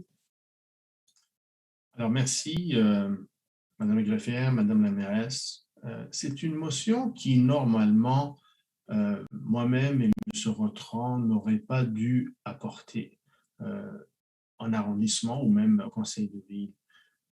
Nous savons à quel point l'administration centrale, pendant ce mandat, a littéralement traîné la patte sur cet enjeu-là. Dans le plus récent PTI, il y a eu je pense, $1 demi-million pour des études, mais ils présentent ça comme 100 millions ou 250 millions de dollars sur 10 ans, bien qu'au cours des prochaines années, il n'y a presque pas de sommes qui sont investies. Néanmoins, plus tôt cette année et l'année passée, on a pu travailler avec M. Eric Allen Caldwell, où nous-mêmes, on a mis de la pression, mais également les villiers, certaines villiers, notamment Côte-Salut, pour justement faire avancer de façon importante. Et nous pensions qu'à travers des discussions et des ententes et des négociations, qu'on aurait pu débloquer. Parce que justement, la motion qui a été adoptée à l'unanimité avait indiqué comme quoi, d'ici le mois de mai 2021, on est maintenant au mois de septembre, on devait justement publier le plan. L'administration devait publier son plan pour le prolongement Cavendish selon les modalités et les principes qui avaient été adoptés dans la motion originale. Et pourtant, ça n'a pas encore été fait. Monsieur Rotran a relancé l'administration pendant le Conseil au cours des derniers mois, mais encore lettre morte. J'ai appris récemment comme quoi il y a du mouvement et qu'il y a une annonce qui est incessante potentiellement. C'est dommage qu'on attend jusqu'à la veille d'une campagne électorale pour faire une telle annonce, notamment lorsqu'il y a eu un engagement, notamment parce que c'est un dossier qui traîne et qui est primordial pour le redéveloppement de notre arrondissement, pour le développement de l'hippodrome. Nous connaissons les ententes ainsi que les conditions sur lesquelles nous avons pu acquérir la propriété de l'hippodrome de Blue Bonnets et notre obligation de les mettre dans le PTI pour justement débloquer Cavendish. Alors, nous, on pense que cette motion, elle est tout à fait pertinente, elle est nécessaire. On doit être clair, on doit pouvoir s'assurer comme quoi il y a eu un engagement, il n'a pas été honoré et c'est quelque chose qui est inacceptable. Deuxièmement, en apprenant qu'il y a eu certaines discussions, pour nous, il est inacceptable également que le conseil d'arrondissement ne soit pas consulté pour qu'on puisse justement s'exprimer sur le plan de Cavendish, le prolongement de Cavendish. Je pense que justement, s'il y avait véritablement une volonté de pouvoir travailler en collégialité, la moindre des choses, c'est de consulter avec les élus locaux qui sont impactés, qui connaissent bien le terrain, qui connaissent bien les tenants et aboutissants ainsi que les enjeux, plutôt que de retarder et de travailler en catimini. Alors nous, on pense que c'est tout à fait pertinent qu'on exprime notre volonté qu'il y ait des consultations publiques, tant au BAP, sur lequel on sait que l'administration doit faire, mais également à l'OCPM. Et nous, on pense que peu importe qui est élu en novembre 2021, que ça soit absolument inscrit de façon formelle avec des sommes réalistes. Il ne faut pas qu'on met quelques miettes, quelques sous, rien que pour remplir une colonne, pour dire qu'on a fait quelque chose, quand en réalité, on indique une manque de priorisation et d'intérêt sur ce projet. Alors voilà, j'espère avoir l'appui unanime de mes collègues lors de ce conseil. Je vous remercie. Merci. Madame Poupiano.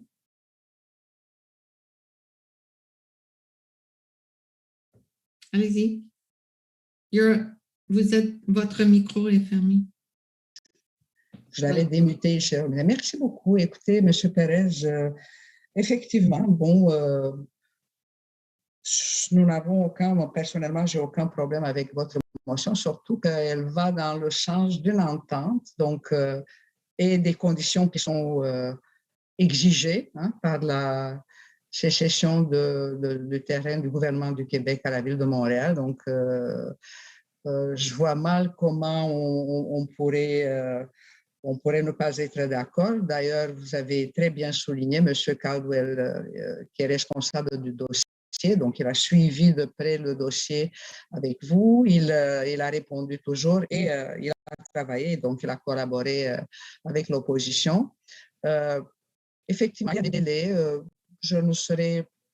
Disons que je serais moins choquée des délais quand je me rappelle toutes les discussions qu'on a eues pendant des années lors du premier mandat. Ce n'est pas un sujet qui est d'actualité, qui est apparu les 4 dernières années. Vous le savez très, très bien. C'est un dossier qui est long, qui est extrêmement complexe. Ça nécessite la collaboration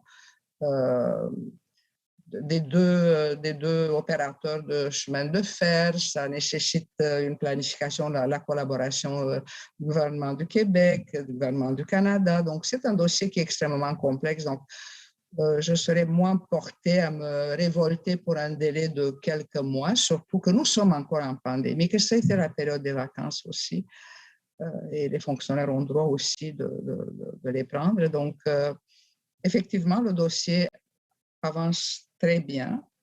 Et je peux vous assurer que, bien sûr, la consultation BAP, ça va de soi, mais qu'on est dans nos fibres comme administration de faire des consultations publiques sur des enjeux aussi importants qu'un lien Cavendish.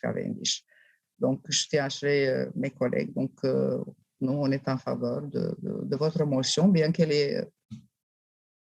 Je comprends. On est en campagne électorale, M. Perez, je comprends. Merci. M. Perez. Oui, je ne sais pas s'il y a quelqu'un d'autre qui veut prendre la parole, parce que je vais être en droit de réplique. Allez-y. I appreciate the openness of Madame Popiano, and I'm very encouraged to hear that her and I presume Mr. McQueen will be voting in favor of this motion. yes, we understand that there are delays, but we also know that a lot of the issues that have come forward are becoming more and more pressing. We have a timeline. We have a deadline. We didn't impose the May 2021 deadline. It was something that was negotiated upon, something that was agreed upon from a common accord. And it's relevant and necessary. We should have been in the BAP by now, right? This is the situation that we're in, that we would have, in fact, already been at the BAP. We already had the presentation of the proposal for Cavendish extension of this administration along the principles and the lines that were established and agreed upon in the original motion. So I understand that there may be some delays, but the delays that we're talking about are a lot more than just many years from before. It's a question from this administration, from 2017, 2018. Nothing has been done. It's not just a question of negotiations. It's a question of studies. It's a question of infrastructure review. It's a question of architectural plans, of the model and the paradigm of which we're going to be doing things with Hippodrome, how we're going to be connecting. And yes, there are challenges. No one is denying that. But there comes a point where we have to be even more transparent. And I have an excellent relationship with Mr. Eric Allen Caldwell. He's someone that I enjoy working with. He is very a straight shooter. He tells you what's possible, what's not possible. We may agree or disagree. I consider him to be a very respectable and credible elected official. But there is that, Politburo and administration sometimes that, they're for whatever reasons. And this is not a question of me bringing this because of politics or because of the election. It's a question of, it's in the month of May, there was a commitment. Mr. Rochon did many follow-ups. It's not like we're coming, this is not our first follow-up. Oops, it's coming at the last minute. It's a question of, there have been periodic discussion and reminders and questions asked in council, and it's nothing. So if anybody's going to be doing politics, it's the administration who's releasing it on the eve of the election campaign. That's more likely scenario. But in any event, I'm rejoicing the fact that we're going to be able to speak of one voice, the fact that we have different political parties, political stripes, that we can agreed upon that there needs to be this proposal, that we should be consulted as a borough council or as elected officials, and that it should absolutely be inscribed in a realistic manner, in a significant manner in the next PTI/PDI going forward. So I'm very happy to hear it. And obviously this will be a motion that will be tabled at City Council. Thank you very much. Okay, so adopté. Juste pour être certaine, je comprends qu'elle est proposée par M. Pérez et appuyée par M. Vautrin. C'est bien ça. Merci beaucoup. Donc, on passe maintenant à 6503. C'est la motion relative au financement du projet de rénovation de l'école Les Enfants du Monde. Est-ce qu'il y a un proposeur secondaire? Oui, je propose et Mme Popiano appuie. Merci. J'appuie. Monsieur Perez, est-ce que votre main est... J'ai ma main, mais je vais vous laisser présenter. OK, je veux juste savoir si c'est une ancienne main. So I'm tabling this motion today because I think that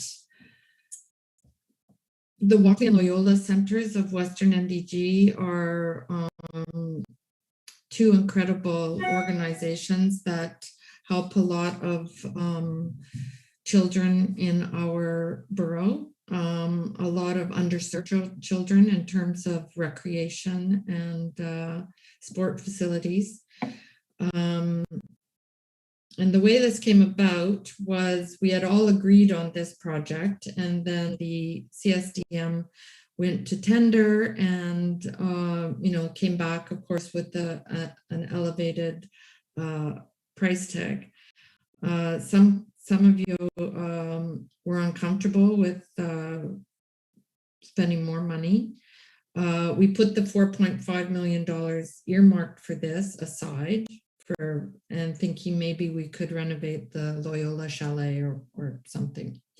But after much reflection, I thought we're not going to get much for $4.5 million, and having a partnership with the CSDM is an excellent way, I think, to help, to solve a couple of problems. The school gets their gym and the organizations get space to use. So I went back to our services, Madame Gaudreau, who worked very hard on this dossier. And, she agreed that we could, and she spoke to Madame Gaudreau and the other Madame Gaudreau, and we decided that we could take some money out of the surplus and, save the project. So I was happy that Madame Popiano agreed to support it, as did Mr. McQueen. And I think it's an excellent project, and I think that it will serve the community well. So, Mr. Perez, did you have something to say? Or? Yes. So went down. No, I'm sorry. I said your hand went down, but now I guess I put it down. I don't know if anybody else. Okay. But I don't mind taking taking the opportunity to say a few words. Everybody recognizes that there's a lack of community space in NDG, but particularly Western NDG. And when this project came about, it showed a lot of potential.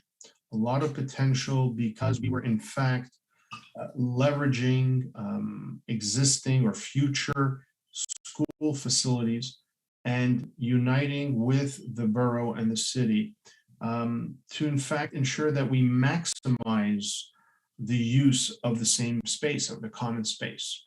And the model that was proposed, it was a new model. And originally we thought that we were going to be part owners with the amount that we were investing.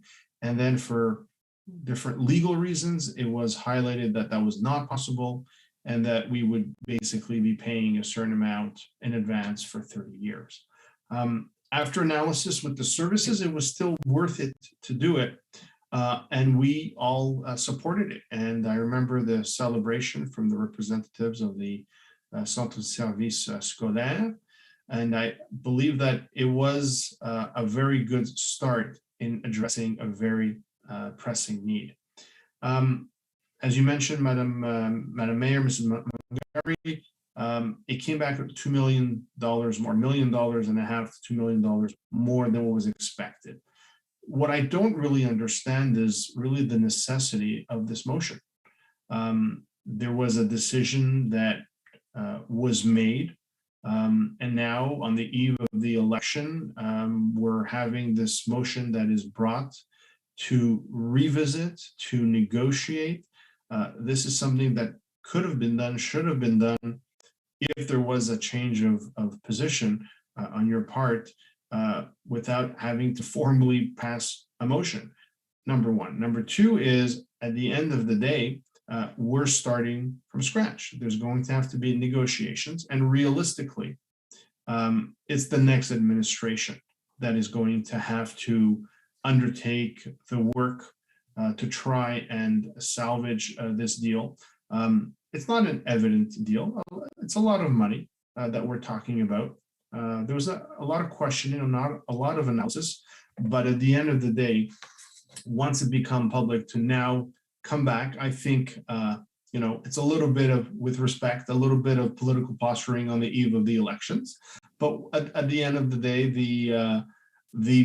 the population will judge and will evaluate. But everybody's in agreement on the end result, on the objective. It's a question of going back and forth and then counting on the next administration to find real solutions that are going to necessitate it for the community. Because even if we're able to salvage and get this deal back, and it's a question whether we'll be able to get it back, there's still a lot of need in NDG for community space and whatnot, like there is in Côte-des-Neiges as well.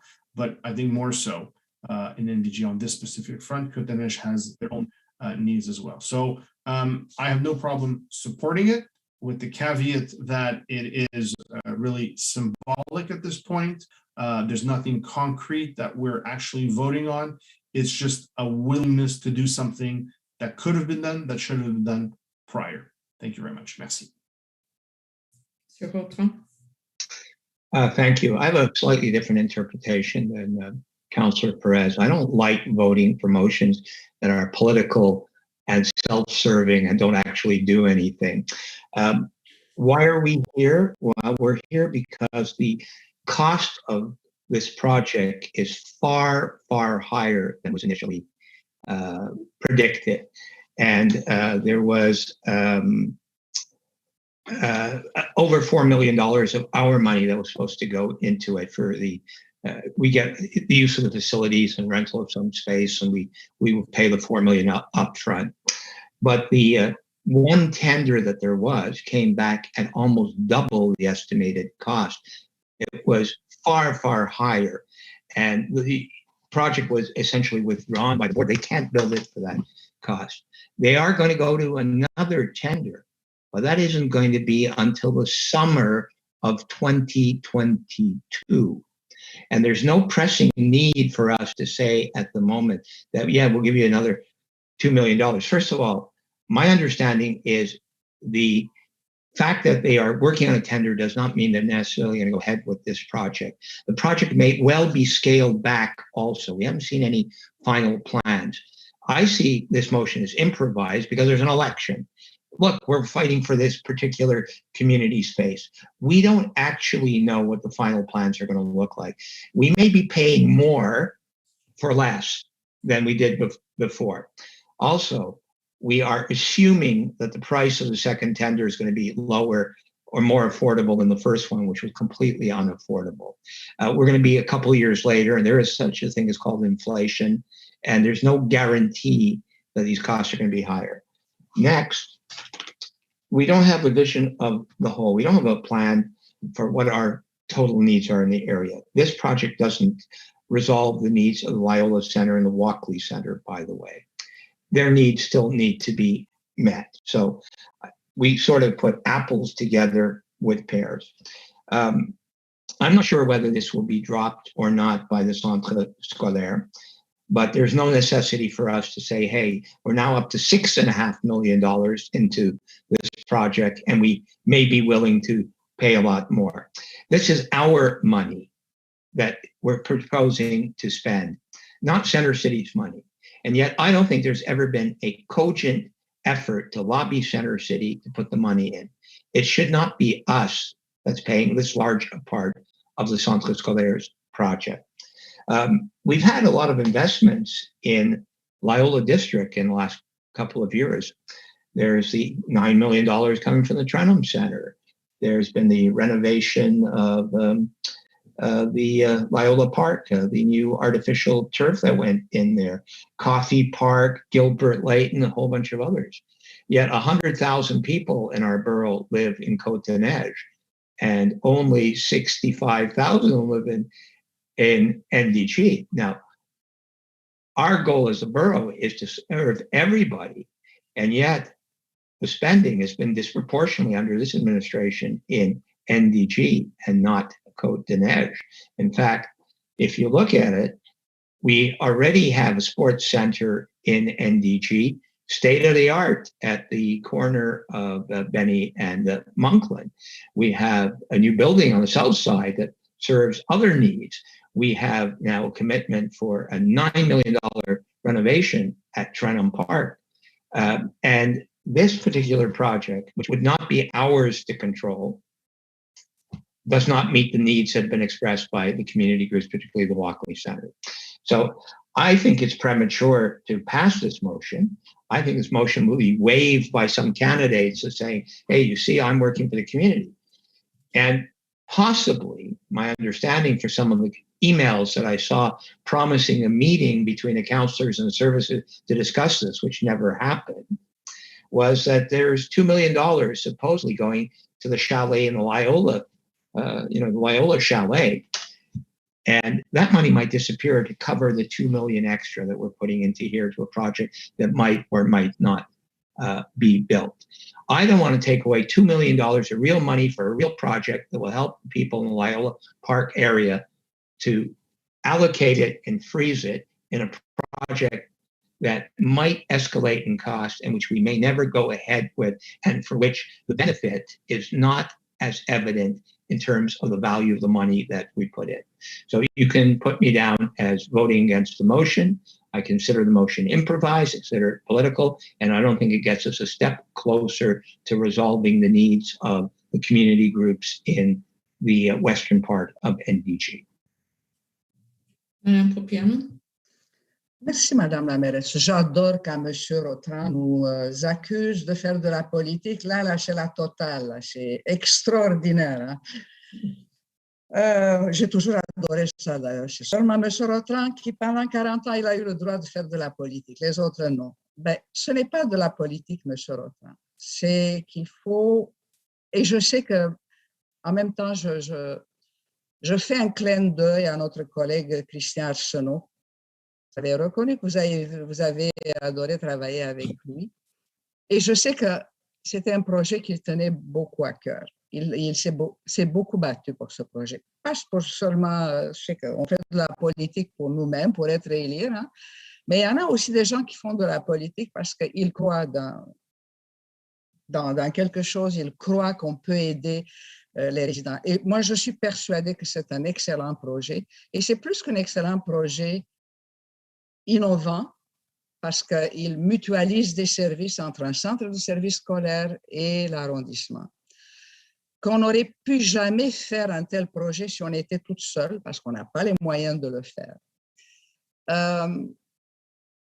Vous savez, je vois la ville-centre, hein, au service de la culture, beaucoup de projets qui ont traversé la période de la pandémie. Et je vous dis, c'est absolument inimaginable comment les coûts ils ont explosé.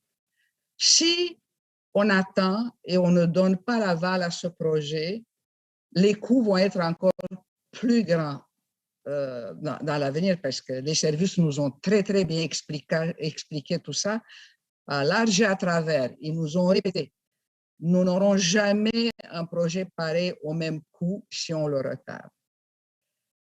Si ma mémoire est bonne, il y a eu des démarches pour avoir une rencontre afin d'avoir un sommaire décisionnel. Moi aussi, j'étais surprise par la motion, vous dire sincèrement. Je m'attendais qu'il ait un sommaire décisionnel, mais je comprends mieux maintenant la mairesse pourquoi elle a déposé une motion, parce qu'il n'y en a pas de consensus et il n'y en a pas de consensus. Donc, vous n'êtes pas d'accord d'investir dans ce projet. Cela dit, quand j'entends aussi que vous affirmiez « il fallait de l'argent de la ville-centre ». Oui, mais vous savez, d'après votre expérience, que les budgets de la ville-centre se font une année à l'avance. Donc, il aurait dû être prévu dans le PTI, dans une ligne comptable pour qu'on puisse l'utiliser. Il ne l'était pas. Le besoin est apparu maintenant, sur le tas. Par contre, je déplore aussi le fait qu'on aurait pu, en amont, il y en a 2, 3 ans, 4 ans même, quand le projet commençait à germer à l'arrondissement, d'aller chercher de l'aide. Il y en a des programmes, hein, le programme pour les installations sportives qui auraient pu être utilisés, qu'on aurait fait de représentation politique de la part de l'administration afin d'obtenir de l'argent qui provient d'un programme qui est québécois, pan-québécois. Il y en a d'autres arrondissements qui ont eu de l'argent. Donc, moi, j'y crois personnellement dans ce projet. Je crois qu'il sert les résidents. Les groupes, d'ailleurs, ils nous ont questionnés. Ils attendent ce projet, ils l'attendent depuis longtemps. Et je vais appuyer la motion et je vais demander aussi à mes collègues d'aller de l'avant. Merci. Merci, Madame Popiano. Monsieur McQueen? Oh, your mic is off. Thank you, Madame Lamaris. I'm going to say some of the same things as my colleague Popiano, just in English.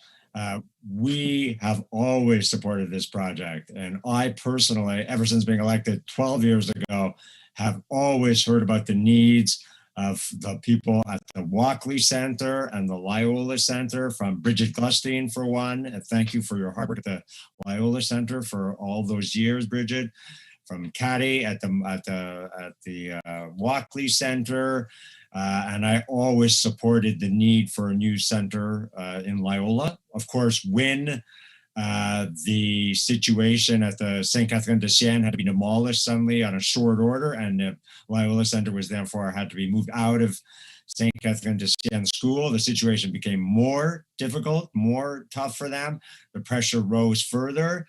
Then when the owner of the Walkley Center, the old McDonald's building, also expressed that he wanted to terminate the lease potentially to do some kind of commercial development there, pressure started to rise also to find a solution. So we always supported this project, even though it is costing a certain amount of money. There's no question. It's a clear need for the vulnerable families, young people of Western NDG. Unfortunately, there was some, as other people have said, the bids came in much higher. The bids, unfortunately, they were on a tight timeline, and with the COVID, bids came in much higher. We're willing to go the extra mile. It's not even sure, maybe the bids are going to come back down. Now they're going to go in a much looser timeline. They're going to get the bids in sooner. Maybe we'll still get a center at a better price.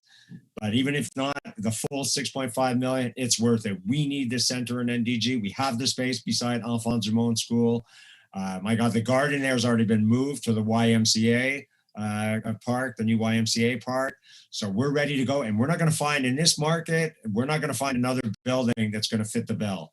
And I think that the needs in Western NDG are just pressing. West Haven Center is also, of course, inadequate for basketball, for the low ceiling they have there. So we need to do this as soon as possible. And I have to admit that I'm wondering a little bit about our opponents at Ensemble Montréal, if Mr. Rochon is a full spokesperson for the party or not, because now he seems to not be voting the same way as candidate for Mayor Perez. And he seems a bit, he said some contradictory things. On the one hand, he said some very disturbing things that somehow NDG, we cannot make progress in NDG when we're all here to make progress in our entire borough. And if there are needs in Côte-des-Neiges, and when needs have been brought up in Côte-des-Neiges, we've supported them and I've supported them. So I found it a bit demoralizing that Councillor Rochon could express that somehow the needs of these vulnerable children, teens, and families in NDG are not to be considered because they're still, somehow it would be NDG getting too much. I find that disturbing, and I would like to know if candidate Perez shares that view. But on the other hand, at the end of his speech, Mr. Rochon was arguing for facilities in Loyola, just other facilities at the Loyola Park, the Chalet. I did a bit of investigation about the Loyola Chalet when we heard about potentially moving the surplus from that item.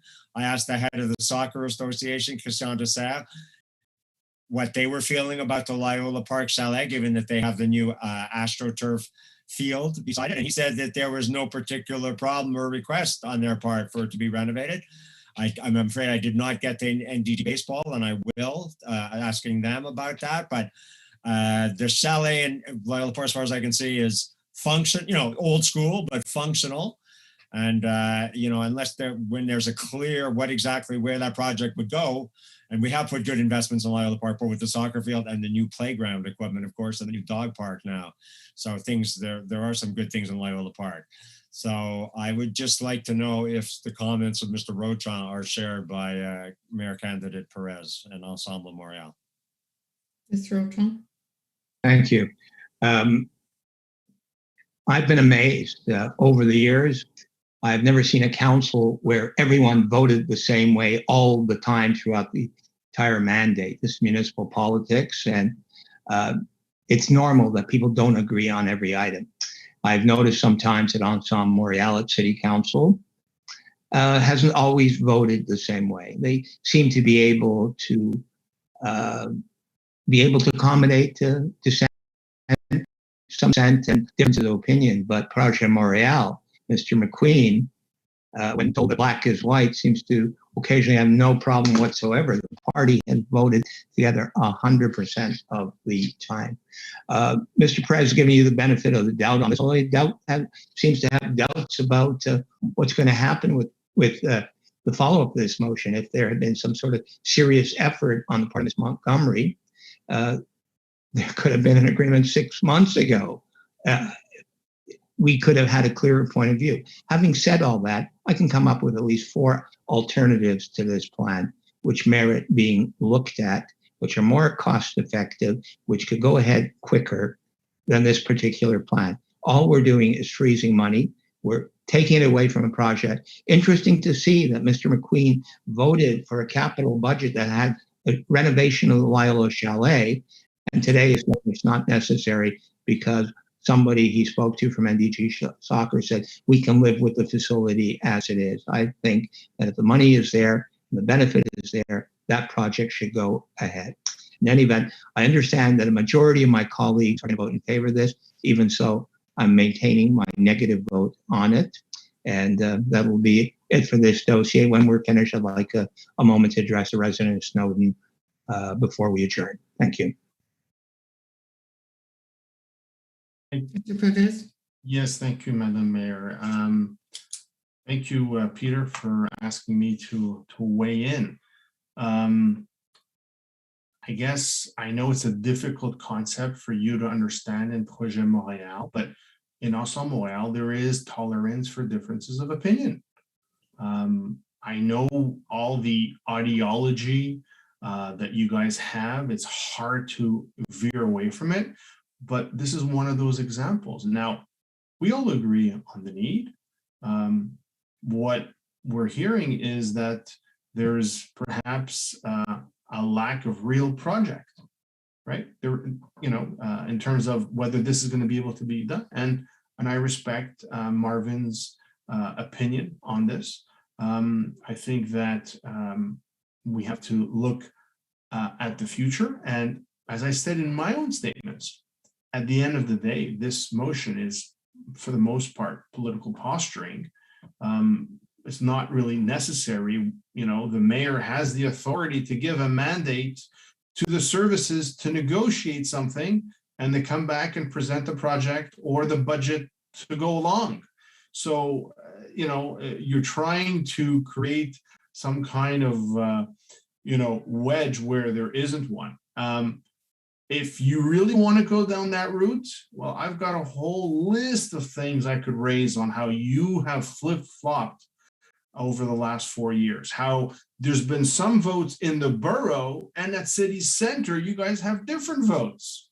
So if you really want to start, I don't mind. I don't think you want to start up with me, Peter, but so I'm going to hold back. But if you come back and ask me for it, then it'll be my pleasure, and we're going to be here for another 45 minutes. No, thank you.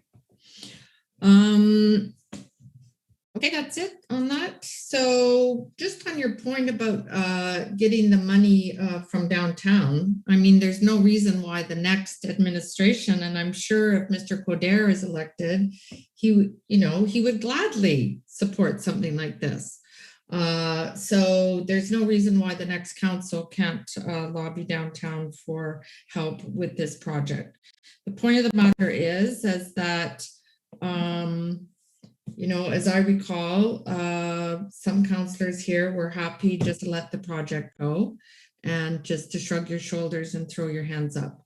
But it had been plaguing me for a long time and eating at me, and I was very sad actually that the project had been shelved. So I had discussions with Madame Gaudreau and asked her, like, is it possible that we can go ahead with this? And it has nothing to do with politics or posturing or whatever. It's because I care about the residents and doing the right thing. And if you want to talk about tabling motions for political reasons, like, let's go back to your Cavendish motion. But I am not going to get into some debate with you about politics or whatever. I'm here to do what's right for the residents and for the youth. And if Mr. Roton doesn't want to support that, then that's okay. That's his choice. So that is adopted, c'est adopté avec la distance to Monsieur Roton. And now he wants to say a few words to the residents, and maybe we can get out of here in record time. Avant qu'on fasse l'adjournement, j'aimerais encore remercier les électeurs de le quartier Snowden qui m'a fait élire 10 fois au conseil municipal. La majorité des fois comme soit indépendant avec une tierce partie qui a réussi d'avoir 2, 3, même 4 sièges. Quand même, en votre nom et avec votre appui, j'étais capable d'accomplir des grandes choses que je pense ont un impact réel sur les valeurs montréalaises. I'd like to thank my electors in Snowden. Many of you have called me over the last couple of weeks trying to convince me to change my mind and run. I've made a decision what I want to do in life. I want to be a grandfather. My granddaughter lives an awfully long way away. And at the age of 70, there are other challenges I want to take up. So I'm going to conclude by saying best of luck to all my colleagues, for better or worse. We cohabitated a borough council for 4 years. A lot of darts thrown, anger, not too much yelling, but occasional yelling, but sometimes some high moments as well. And one thing I'd like to say is, one thing I'm proud of, every member of council stands against racism and hate in this borough and at city council, and that's one of the good things that Montreal Council has done. I want you to know that I have a motion on the city council agenda of 27 of September. It's my last motion, and in a way I like it to be my legacy. I've asked, it's an invitation to the people who are going to come after us to continue the work to promote diversity and to fight hate and to make every single Montrealer feel that they have equal opportunity, that they're safe, and that they're valued as a fellow citizen. I'm going to ask all of you to vote in favor of that motion and the text that I've tabled, which I believe reflects our common values. Merci beaucoup encore et bonne soirée. Merci. Good night, Marvin. Good night. Bonsoir tout le monde. Merci beaucoup. Bonne soirée. Bonsoir, M. Rotin. Bonsoir. Bonsoir tout le monde. Merci à tout le monde. Merci.